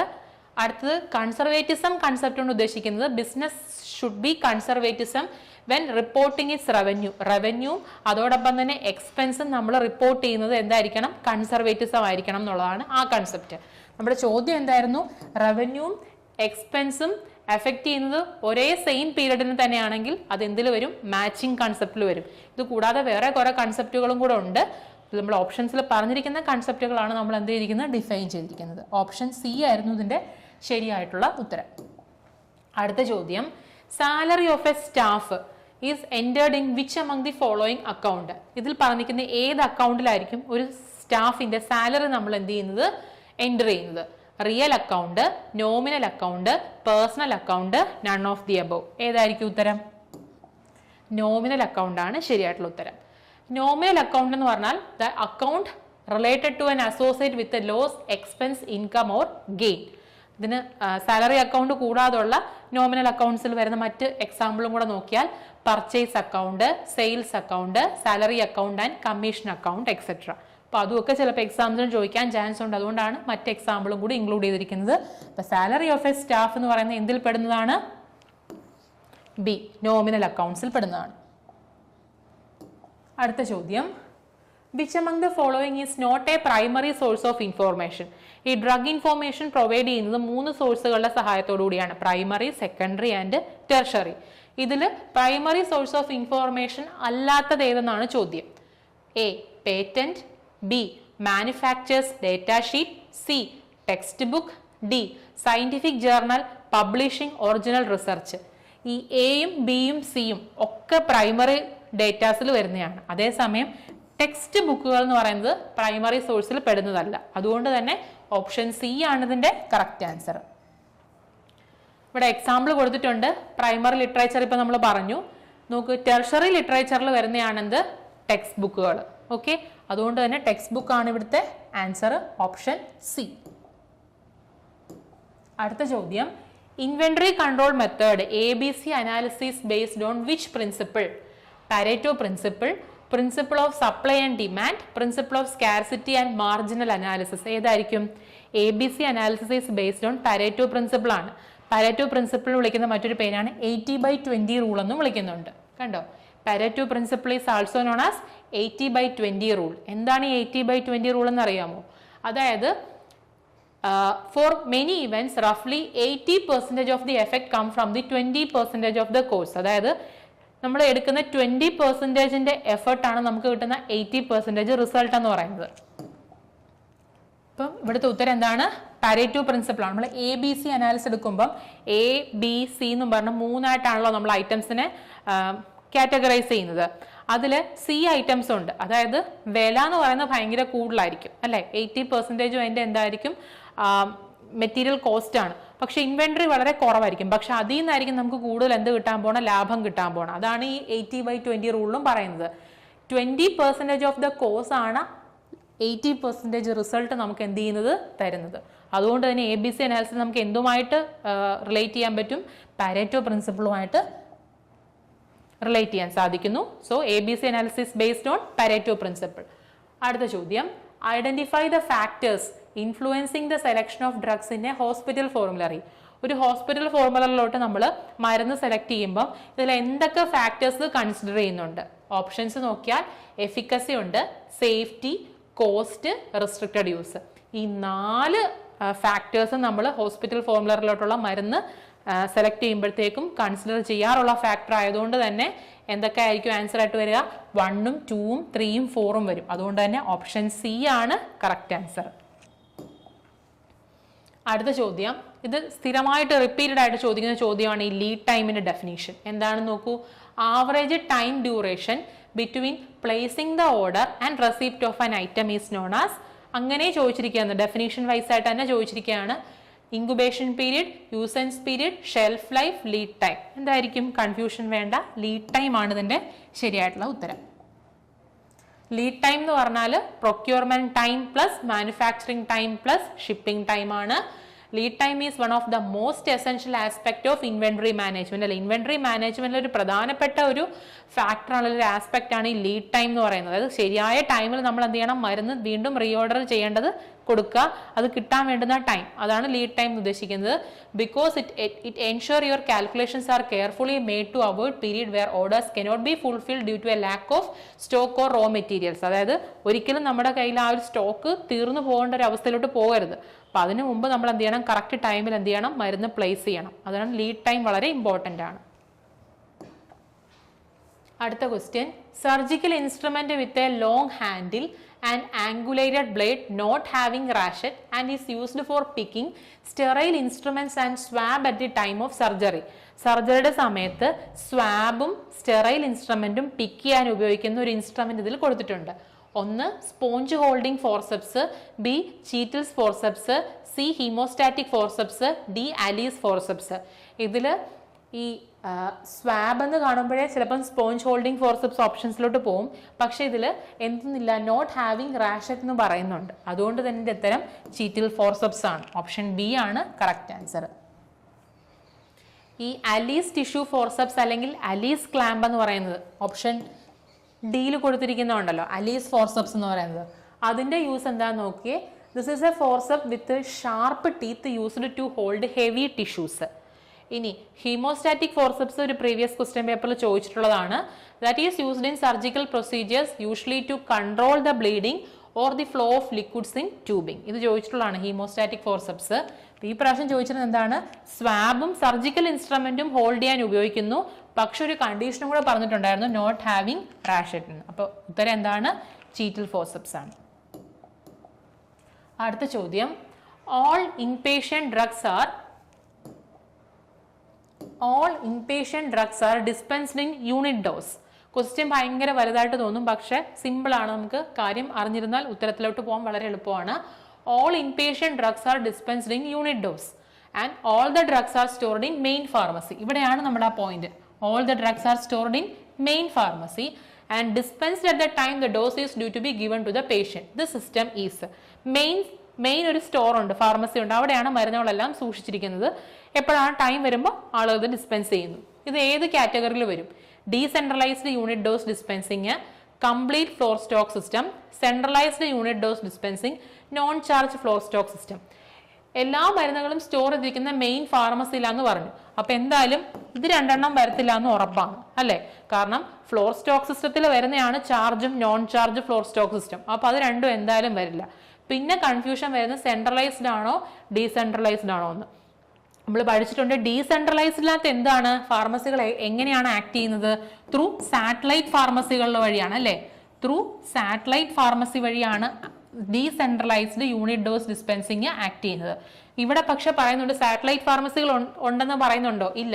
Drugs എല്ലാം സ്റ്റോർ ചെയ്തിരിക്കുന്നത് മെയിൻ ഫാർമസി തന്നെയാണ്. അതുകൊണ്ട് തന്നെ കൺഫ്യൂഷൻ വേണ്ട. എന്തായിരിക്കും ഉത്തരം? സെൻട്രലൈസ്ഡ് യൂണിറ്റ് ഡോസ് ഡിസ്പെൻസിങ് ആണ് ഇതിന്റെ ഉത്തരം വരിക. Option C. കണ്ടോ, comparing centralised and decentralised unit dose system. Centralised ആകുമ്പോൾ all pharmacy related activities are performed from one location and medications are delivered to various patient care units through the facility. Decentralised ആകുമ്പം ഒരു central pharmacy കാണും, inpatient pharmacy കാണും, multiple satellite pharmacies കാണും, outpatient ഫാർമസിയും കാണും. Okay, അപ്പം ഈ സെൻട്രലൈസ്ഡും ഡീസെൻട്രലൈസ്ഡും തമ്മിലുള്ള വ്യത്യാസം അറിഞ്ഞാൽ ആ ക്വസ്റ്റിന് നമുക്ക് ഈസി ആയിട്ട് ആൻസർ ചെയ്യാൻ പറ്റും. ഇവിടുത്തെ ആൻസർ എന്ത് വരും? Centralised unit dose drug distribution system. അടുത്ത ചോദ്യം, the most vital committee in a hospital which is having both the advisory and education role. അഡ്വൈസറിയും എഡ്യൂക്കേഷൻ റോളും ഒരേപോലെ ഉള്ള ഒരു വൈറ്റൽ കമ്മിറ്റി ഹോസ്പിറ്റലിൽ ഉണ്ട്. ഏതാണ് ആ committee? Pharmacy and therapeutic committee, infection control committee, antibiotic stewardship committee and hospital development committee. ഇതൊന്നും ഒരു കൺഫ്യൂഷനും വരാത്തൊരു ക്വസ്റ്റ്യൻ ആണ്. കാരണം അഡ്വൈസറി ആൻഡ് എഡ്യൂക്കേഷൻ റോൾ ഉള്ളത് ഏത് കമ്മിറ്റിക്കാണ്? PTC ആണ്, അഥവാ ഫാർമസി ആൻഡ് തെറാപ്യൂട്ടിക് കമ്മിറ്റിയാണ്. സാധാരണ എപ്പോഴും PTCയുടെ കോമ്പോസിഷൻ ആണ് ചോദിക്കുന്നത്. ഫിസീഷ്യൻ എത്ര, നേഴ്സ് എത്ര, ഫാർമസിസ്റ്റ് എത്ര, ആരാണ് അഡ്മിനിസ്ട്രേറ്റർ, ആരാണ് ചെയർമാൻ എന്നൊക്കെ ഉള്ള കാര്യം. ഈ പ്രാവശ്യം ചോദിച്ചിരുന്നത് കമ്മിറ്റിയുടെ ഫംഗ്ഷനിൽ നിന്നായിരുന്നു ക്വസ്റ്റ്യൻ. അഡ്വൈസറിയും എഡ്യൂക്കേഷണൽ റോളുള്ള കമ്മിറ്റി ഏതാണ്? PTC ആണ്. കണ്ടോ, ഒബ്ജക്റ്റീവ്സ് ഓഫ് PTC എന്ന് പറയുമ്പോൾ അഡ്വൈസറി, എഡ്യൂക്കേഷൻ. ക്വസ്റ്റ്യനിൽ ഇത് രണ്ടെണ്ണമാണ് ചോദിച്ചിരുന്നത്. അത് കൂടാതെ drug safety and advance drug മോണിറ്ററിങ്ങും ആരുടെ ഭാഗമായിട്ട് വരുന്നുണ്ട്? PTCയുടെ ഭാഗമായിട്ട് വരുന്നുണ്ട്. അടുത്ത ചോദ്യം, clean room area and atmosphere free from small particles of size less than 0.5 mm is given in a distinct colour code. അതായത് ഈ ഒരു 0.5 mm താഴെ സ്മോളർ പാർട്ടിക്കിൾസിൽ നിന്നും ഫ്രീ ആയിട്ടുള്ള ഒരു അറ്റ്മോസ്ഫിയർ നമ്മളൊരു കളർ കോഡ് വെച്ച് ഡിസൈൻ ചെയ്യും. ഇതിൽ ഏത് കളറാണ് യൂസ് ചെയ്യുന്നതാണ് ചോദ്യം. Black, white, red and orange. White ആയിരുന്നു ആൻസർ. ഓപ്ഷൻ ബി വരും ആൻസർ. അടുത്ത question, the day-to-day assessment of all operations from receipt of raw material to the distribution of finished product with analysis and testing of finished product. Question ഭയങ്കര lengthy ആയിട്ടുള്ള question ആണ്, പക്ഷേ ആൻസറിലോട്ട് എത്താൻ എളുപ്പമാണ്. കാരണം ഓപ്ഷൻസിൽ quality assurance ഉണ്ട്, sterility testing ഉണ്ട്, quality control ഉണ്ട്, ഇൻവെന്ററി കൺട്രോൾ ഉണ്ട്. ഇൻവെന്ററി എന്തായാലും വരില്ല. ഇൻവെന്ററി എന്ന് പറഞ്ഞാൽ ഇതുമായിട്ട് ഒന്നും ബന്ധമില്ലാത്ത കാര്യമല്ല. ഇൻവെന്ററി മാനേജ്മെന്റ്, സ്റ്റെറിലിറ്റി ടെസ്റ്റിങ്ങും വരത്തില്ല. പിന്നെ കൺഫ്യൂഷൻ വരുന്നത് ക്വാളിറ്റി അഷ്വറൻസ് ആണോ ക്വാളിറ്റി കൺട്രോൾ ആണോ എന്നുള്ളതാണ്. ഇവിടെ എല്ലാം നോക്കുക. Day to day assessment of all operation from the receipt of raw material to the distribution of finished product. അതായത് എല്ലാം പ്രൊഡക്റ്റിനെയാണ് എന്ത് ചെയ്യുന്നത്? ഫോക്കസ് ചെയ്യുന്നത് അല്ലേ? റോ മെറ്റീരിയൽസും അതോടൊപ്പം തന്നെ ഫിനിഷ്ഡ് പ്രൊഡക്റ്റുമായിട്ട് ബന്ധപ്പെട്ട ഡേ ടു ഡേ അസസ്മെന്റ് എല്ലാം എന്തിൽ വരുന്നതാണ്? ക്വാളിറ്റി കൺട്രോളിൽ വരുന്നതാണ്. ഓപ്ഷൻ സി ആയിരിക്കും ആൻസർ. അപ്പോൾ ക്വാളിറ്റി അഷ്വറൻസ് എന്ന് പറയുന്നത് എന്തായിരിക്കും? ആ ഡിഫറൻസ് നമുക്കിവിടെ നോക്കാം. കണ്ടോ, ക്വാളിറ്റി കൺട്രോൾ എന്ന് പറയുന്നത് പ്രോഡക്റ്റ് ബേസ്ഡ് അപ്രോച്ചാണ്. പ്രോഡക്റ്റിനെയാണ് നമ്മൾ ഫോക്കസ് ചെയ്യുന്നത്. അതേസമയം ക്വാളിറ്റി അഷ്വറൻസ് എന്ന് പറഞ്ഞാൽ പ്രോസസ് ബേസ്ഡ് അപ്രോച്ചാണ്. ഓക്കെ, നമ്മുടെ ക്വസ്റ്റ്യനിലെല്ലാം എന്തായിരുന്നു പറഞ്ഞിരിക്കുന്നത്? പ്രോഡക്റ്റിനെയാണ് ഫോക്കസ് ചെയ്യുന്നത്. അതുകൊണ്ട് തന്നെ എന്തേ ഉത്തരം വരത്തുള്ളൂ? ക്വാളിറ്റി കൺട്രോളേ വരത്തുള്ളൂ. വേറെ ഡിഫറൻസ് നോക്കൂ. Focus on the prevention of defect. അതായത് ഡിഫക്റ്റ് വരാതിരിക്കാനുള്ള പ്രിവെന്റീവ് മെഷേഴ്സ് ആണ് ക്വാളിറ്റി അഷ്വറൻസ് നോക്കുന്നത്. അതേസമയം ക്വാളിറ്റി കൺട്രോളിൽ എന്തായിരിക്കും എന്നുള്ള ആ ഒരു ഡിഫക്റ്റ് എന്നുള്ളത് ഐഡന്റിഫൈ ചെയ്യുന്നത്. പിന്നെ ഇതൊരു പ്രോ ആക്റ്റീവ് പ്രോസസ്സാണ്, മറ്റേത് റിയാക്റ്റീവ് പ്രോസസ്സാണ്. മെയിൻ ഡിഫറൻസ് ഇതാണ്, പ്രോഡക്റ്റ് ബേസ്ഡ് അപ്രോച്ചും പ്രോസസ് ബേസ്ഡ് അപ്രോച്ചും. അതാണ് ക്വാളിറ്റി കൺട്രോളും ക്വാളിറ്റി അഷ്വറൻസും തമ്മിലുള്ള വ്യത്യാസം. അടുത്ത ചോദ്യം, bandage which is A union fabric with more than 16% wool content with warp, cotton and weft is wool. ബാൻഡേജുകളുടെ ഓപ്ഷൻസ് നോക്കാം. Crepe bandage, calico bandage, cambric bandage and domette bandage. ഇതിൽ ഏത് ബാൻഡേജിനാണ് 16% wool content with warp, cotton and weft is wool? നമുക്ക് ഈ ആദ്യം എന്താണ് ഈ വാർപ്പ് എന്നും ഈ വെഫ്റ്റ് എന്നും നോക്കാം, എന്നിട്ട് നമുക്ക് ആൻസറിലോട്ട് വരാം. അതായത് ഈ ഒരു ഹൊറിസോണ്ടൽ ആയിട്ടുള്ള സാധനങ്ങളെ നമ്മൾ വെഫ്റ്റ് എന്നും ഈ വെർട്ടിക്കൽ ആയിട്ടുള്ള സംഭവങ്ങളെയാണ് നമ്മൾ വാർപ്സ് എന്നും പറയുന്നത്. അത് ആദ്യം ക്ലിയർ ചെയ്യുക. ഇനി ക്വസ്റ്റ്യനിലോട്ട് വരുമ്പോഴത്തേക്കും എന്തായിരുന്നു ചോദ്യം? കോട്ടൺ അല്ലെ, കണ്ടന്റ് വിത്ത് വാർപ്പ് കോട്ടണും വെഫ്റ്റ് വൂളും എന്നാണ് ചോദിച്ചിരിക്കുന്നത്. ഏതാണ്? ഡോമെറ്റ് ബാൻഡേജിനാണ് കോട്ടൺ ത്രെഡ് ഇൻ വാർപ്പും വൂൾ ത്രെഡ് ഇൻ വെഫ്റ്റും വരുന്നത്. അതാണ് ഡോമെറ്റ് ബാൻഡേജ് എന്ന് പറയുന്നത്. ഇനി ക്രേപ്പ് ബാൻഡേജ് ആണെങ്കിൽ both cotton and wool thread in the warp and only cotton thread in the weft. അപ്പം ഉത്തരം എന്ത് വരും? ഡോമെറ്റ് ബാൻഡേജ് ആണ് ആൻസർ വരിക. Option D. Question number 91. Glucose 6-phosphate dehydrogenase enzyme deficient person are at a risk of developing hemolytic crisis with which of the following drug group? അതായത് ഇവിടെ ഒന്നുമില്ല, G6PD deficiency ഉണ്ടാക്കുന്നത് ഇതിൽ ഏത് ഡ്രഗാന്നാണ് ചോദ്യം. Option sulphonamide, barbiturate, succinyl choline, corticosteroid. ഇതിൽ ഏതോ ഒരു ഡ്രഗ് യൂസ് ചെയ്യുമ്പോൾ നമുക്ക് G6PD ഡെഫിഷ്യൻസി വരും. അതാണ് ഈ ഗ്ലൂക്കോസ് 6-ഫോസ്ഫേറ്റ് ഡീഹൈഡ്രോജനേസ് എൻസൈം എന്ന് പറയുന്നത്. ഈ G6PD ഡെഫിഷ്യൻസി വന്നാൽ എന്തായിരിക്കും ആ പേഷ്യന്റ് ഉണ്ടാകുക?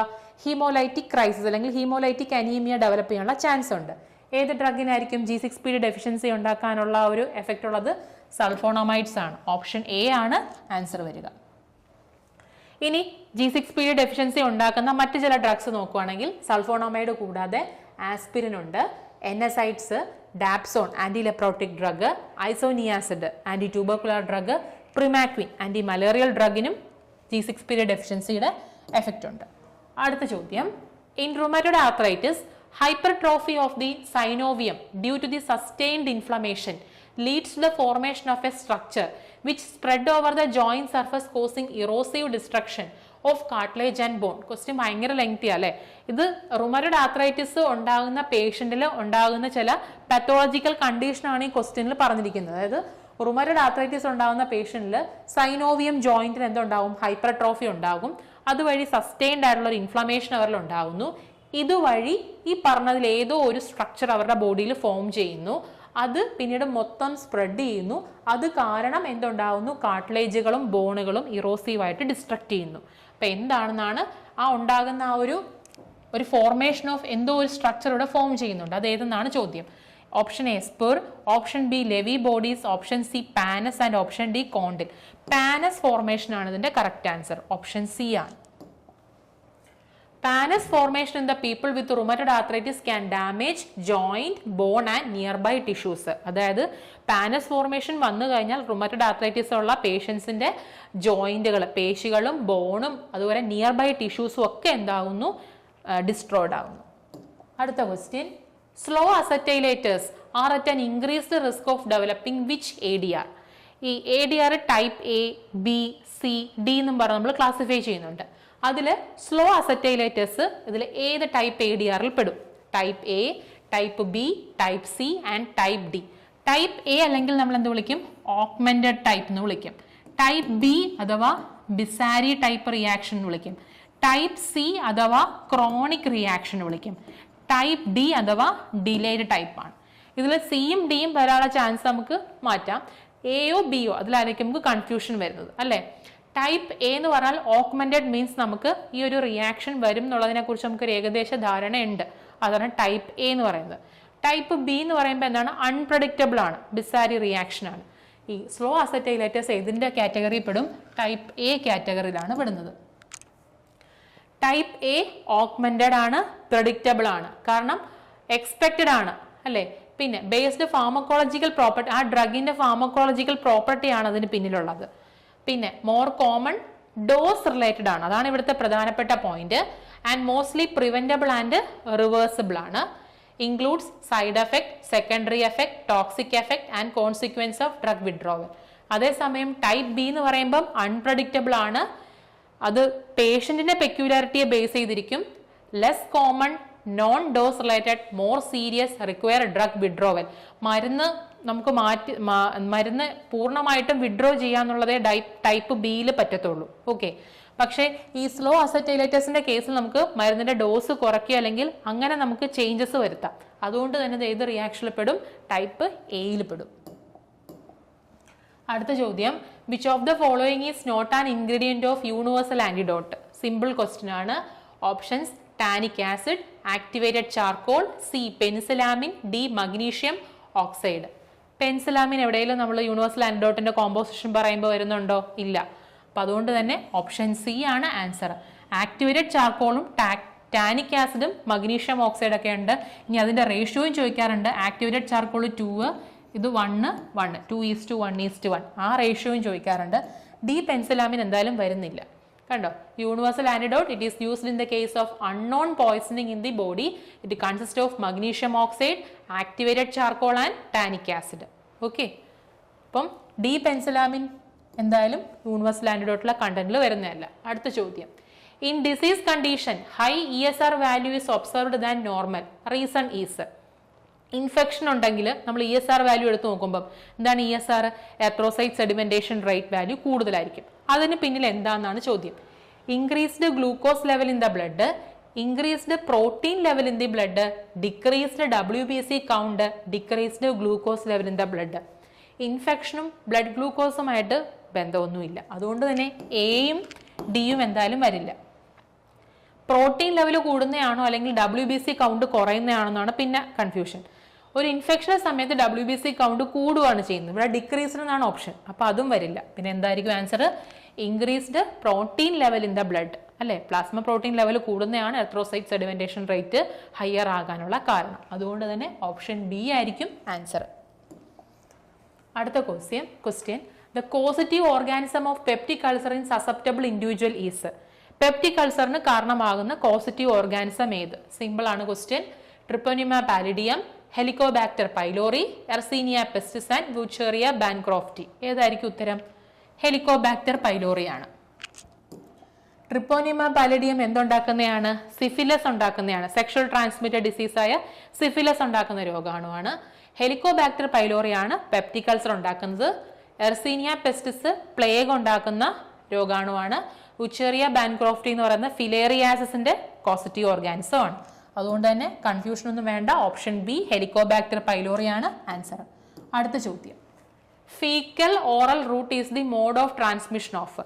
ഏത് ഹെപ്പറ്റൈറ്റിസ് ആണ് ഫീക്കൽ ഓറൽ റൂട്ടിലൂടെ പകരുന്നതെന്നാണ് ചോദ്യം. Hepatitis E, hepatitis C, hepatitis D and hepatitis B. നമുക്ക് ഇതിന്റെ ഒരു ചാർട്ട് നോക്കാം, അതിൽ നിന്ന് വേഗം നമുക്ക് ഉത്തരത്തിലോട്ട് എത്താം. കണ്ടോ, hepatitis A contaminated food and water, hepatitis E contaminated food and water. എയും ഇയും ഈ തരത്തിലാണ് രോഗാണു പകരുന്നത്. ഹെപ്പറ്റൈറ്റിസ് എ ഇവിടെ ഓപ്ഷനിലില്ല, പിന്നുള്ളത് ഏതാണ്? ഇ. അപ്പം ഓപ്ഷൻ എ ആണ് ഇതിന്റെ കറക്റ്റ് ആൻസർ. അതേസമയം ബിയും സിയും ഡി ഒക്കെ എങ്ങനെയാണ് പകരുന്നത്? Birth, blood, unprotected sex. സിയും അതേപോലെ തന്നെ birth, blood and unprotected sex. ഡിയും birth, blood and unprotected sex. ഇത് മൂന്നും ഒരേ രീതിയിലാണ് പകരുന്നത്. അതേസമയം എയും ഇയുമാണ് കണ്ടാമിനേറ്റഡ് ഫുഡ് ആൻഡ് വാട്ടറിലൂടെ പകരുന്നത്. നമ്മുടെ ഓപ്ഷനിൽ എന്തുണ്ടായിരുന്നു? ഹെപ്പറ്റൈറ്റിസ് ഇ ഉണ്ട്. അതുകൊണ്ട് തന്നെ ഓപ്ഷൻ എ ആയിരിക്കും കറക്റ്റ് ആൻസർ. അടുത്ത ചോദ്യം, injection of alcohol along with the use of sulphonylurea can cause. ആൽക്കഹോളും സൾഫണൈൽ യൂറിയയും കൂടെ ഒരുമിച്ച് ഉപയോഗിച്ചാൽ എന്തായിരിക്കും സംഭവിക്കാൻ പോവുക? ഹൈപ്പർ ഗ്ലൈസീമിയ ആണോ, വെയിറ്റ് ഗെയിൻ ആണോ, ഹൈപ്പോഗ്ലൈസീമിയ ആണോ, ലാക്റ്റിക് അസിഡോസ് ആണോ? എന്തായിരിക്കും? ഹൈപ്പോഗ്ലൈസീമിക് എഫക്റ്റ് ആയിരിക്കും കാണാൻ സാധിക്കുക. അതുകൊണ്ട് തന്നെ ഓപ്ഷൻ സി ആണ് ഇവിടുത്തെ കറക്റ്റ് ആൻസർ. അടുത്ത ചോദ്യം, identify the drug which can induce hypertension in susceptible individual. ഇതിലെ ഏത് ഡ്രഗ് ആണ് ഹൈപ്പർ ടെൻഷന് കാരണമായേക്കാവുന്ന ഈ മരുന്നിന്റെ ഉപയോഗം? Option metformin, cyclosporin, hydrochlorothiazide and sodium valproate. ഏതാണ്? സൈക്ലോസ്പോറിൻ ആണ് ഹൈപ്പർ ടെൻഷൻ ഇൻഡ്യൂസ് ചെയ്യാനുള്ള എഫക്റ്റ് ഉള്ള ഡ്രഗ്. അതുകൊണ്ട് തന്നെ ഓപ്ഷൻ ബി ആണ് correct answer. Both cyclosporin and tacrolimus ഇത് രണ്ടും എന്ത് കാറ്റഗറി വരുന്നതാണ്? ഇമ്മ്യൂണോ സപ്രസൻസിന്റെ കാറ്റഗറി വരുന്നതാണ്. ഈ രണ്ട് ഡ്രഗിനും that can induce a widespread vasoconstriction of the systemic circulation and increase in the arterial blood pressure. എത്തരത്തിലാണ് ഇവ BP ഇൻഡ്യൂസ് ചെയ്യുന്നത്? സൈക്ലോസ്പോറിനും ടാക്രോലിമസും എന്ത് ചെയ്യുന്നു? വാസോ കൺസ്ട്രക്ടറി എഫക്റ്റ് ആണ് പ്രൊഡ്യൂസ് ചെയ്യുന്നത്. അതുവഴിയാണ് ഹൈപ്പർ ടെൻഷൻ ഉണ്ടാക്കുന്നത്. അടുത്ത ചോദ്യം, A patient receiving ACE inhibitors and potassium sparing diuretic is at a risk of developing. ACE inhibitors ഉണ്ടല്ലോ, ക്യാപ്റ്റോപ്രിൽ, ലിസിനോപ്രിൽ, അങ്ങനത്തെ ഡ്രഗ്. ആ ഡ്രഗും അതേപോലെ പൊട്ടാസ്യം സ്പെയറിംഗ് ഡയൂറിറ്റിക് ആയ സ്പൈർനോലാക്ടോണും കൂടെ ഒരുമിച്ചെടുത്താൽ ആ പേഷ്യന്റിന് ഉണ്ടായേക്കാവുന്ന റിസ്ക് എന്താ? റിസ്ക് ഫാക്ടർ എന്താണെന്നാണ് ചോദ്യം. ഹൈപ്പോകലീമിയ ആണോ, ബ്രാഡികാർഡിയ ആണോ, ഹൈപ്പർ നാട്രീമിയ ആണോ, ഹൈപ്പർ കലീമിയ ആണോ? എന്തായിരിക്കും? ഹൈപ്പർ കലീമിയ ആണ്. ഓപ്ഷൻ ഡി ആണ് കറക്റ്റ് ആൻസർ വരിക. എന്താണ് ഹൈപ്പർ കലീമിയ എന്ന് പറയുന്നത്? ഇൻക്രീസ്ഡ് പൊട്ടാസ്യം ലെവലാണ്. കാരണം പൊട്ടാസ്യം സ്പെയറിംഗ് ഡയൂറിറ്റിക്കിന്റെ സൈഡ് എഫക്ട് എന്താണ്? പൊട്ടാസ്യത്തിന് നമ്മുടെ ബോഡി തന്നെ നിർത്തുകയാണ് ചെയ്യുന്നത്. അപ്പം ഹൈപ്പർ കാലീമിക് എഫക്റ്റിലോട്ട് പോകും. അതിനോടൊപ്പം തന്നെ ACE ഇൻഹിബിറ്റേഴ്സിനും അത് എഫക്റ്റ് ആയതുകൊണ്ട് തന്നെ ഈ ഹൈപ്പർ കാലീമിക് എഫക്റ്റ് ആയിരിക്കും എന്ത് ചെയ്യുന്നത്? പ്രൊബൗണ്ട് ചെയ്ത് വരിക. അതുകൊണ്ട് തന്നെ ഓപ്ഷൻ ഡി ആണ് correct answer. A patient receiving ACE inhibitors and potassium sparing diuretic, അതുകൂടാതെ NSAID എടുത്താലും ഇതേ എഫക്റ്റ് തന്നെ ആയിരിക്കും. Is at risk of developing എന്തായിരിക്കും? ഹൈപ്പർ കാലീമിയ ആയിരിക്കും. എന്താ hyperkalaemia? Increased potassium level in the body. So ഇത്രയാണ് നമ്മുടെ ഓഗസ്റ്റ് 10th നടന്ന ഇൻഷുറൻസ് മെഡിക്കൽ സർവീസ് കോർപ്പറേഷൻ്റെ 100 ക്വസ്റ്റ്യൻസും അതിൻ്റെ ആൻസർ ഡിസ്കഷനും.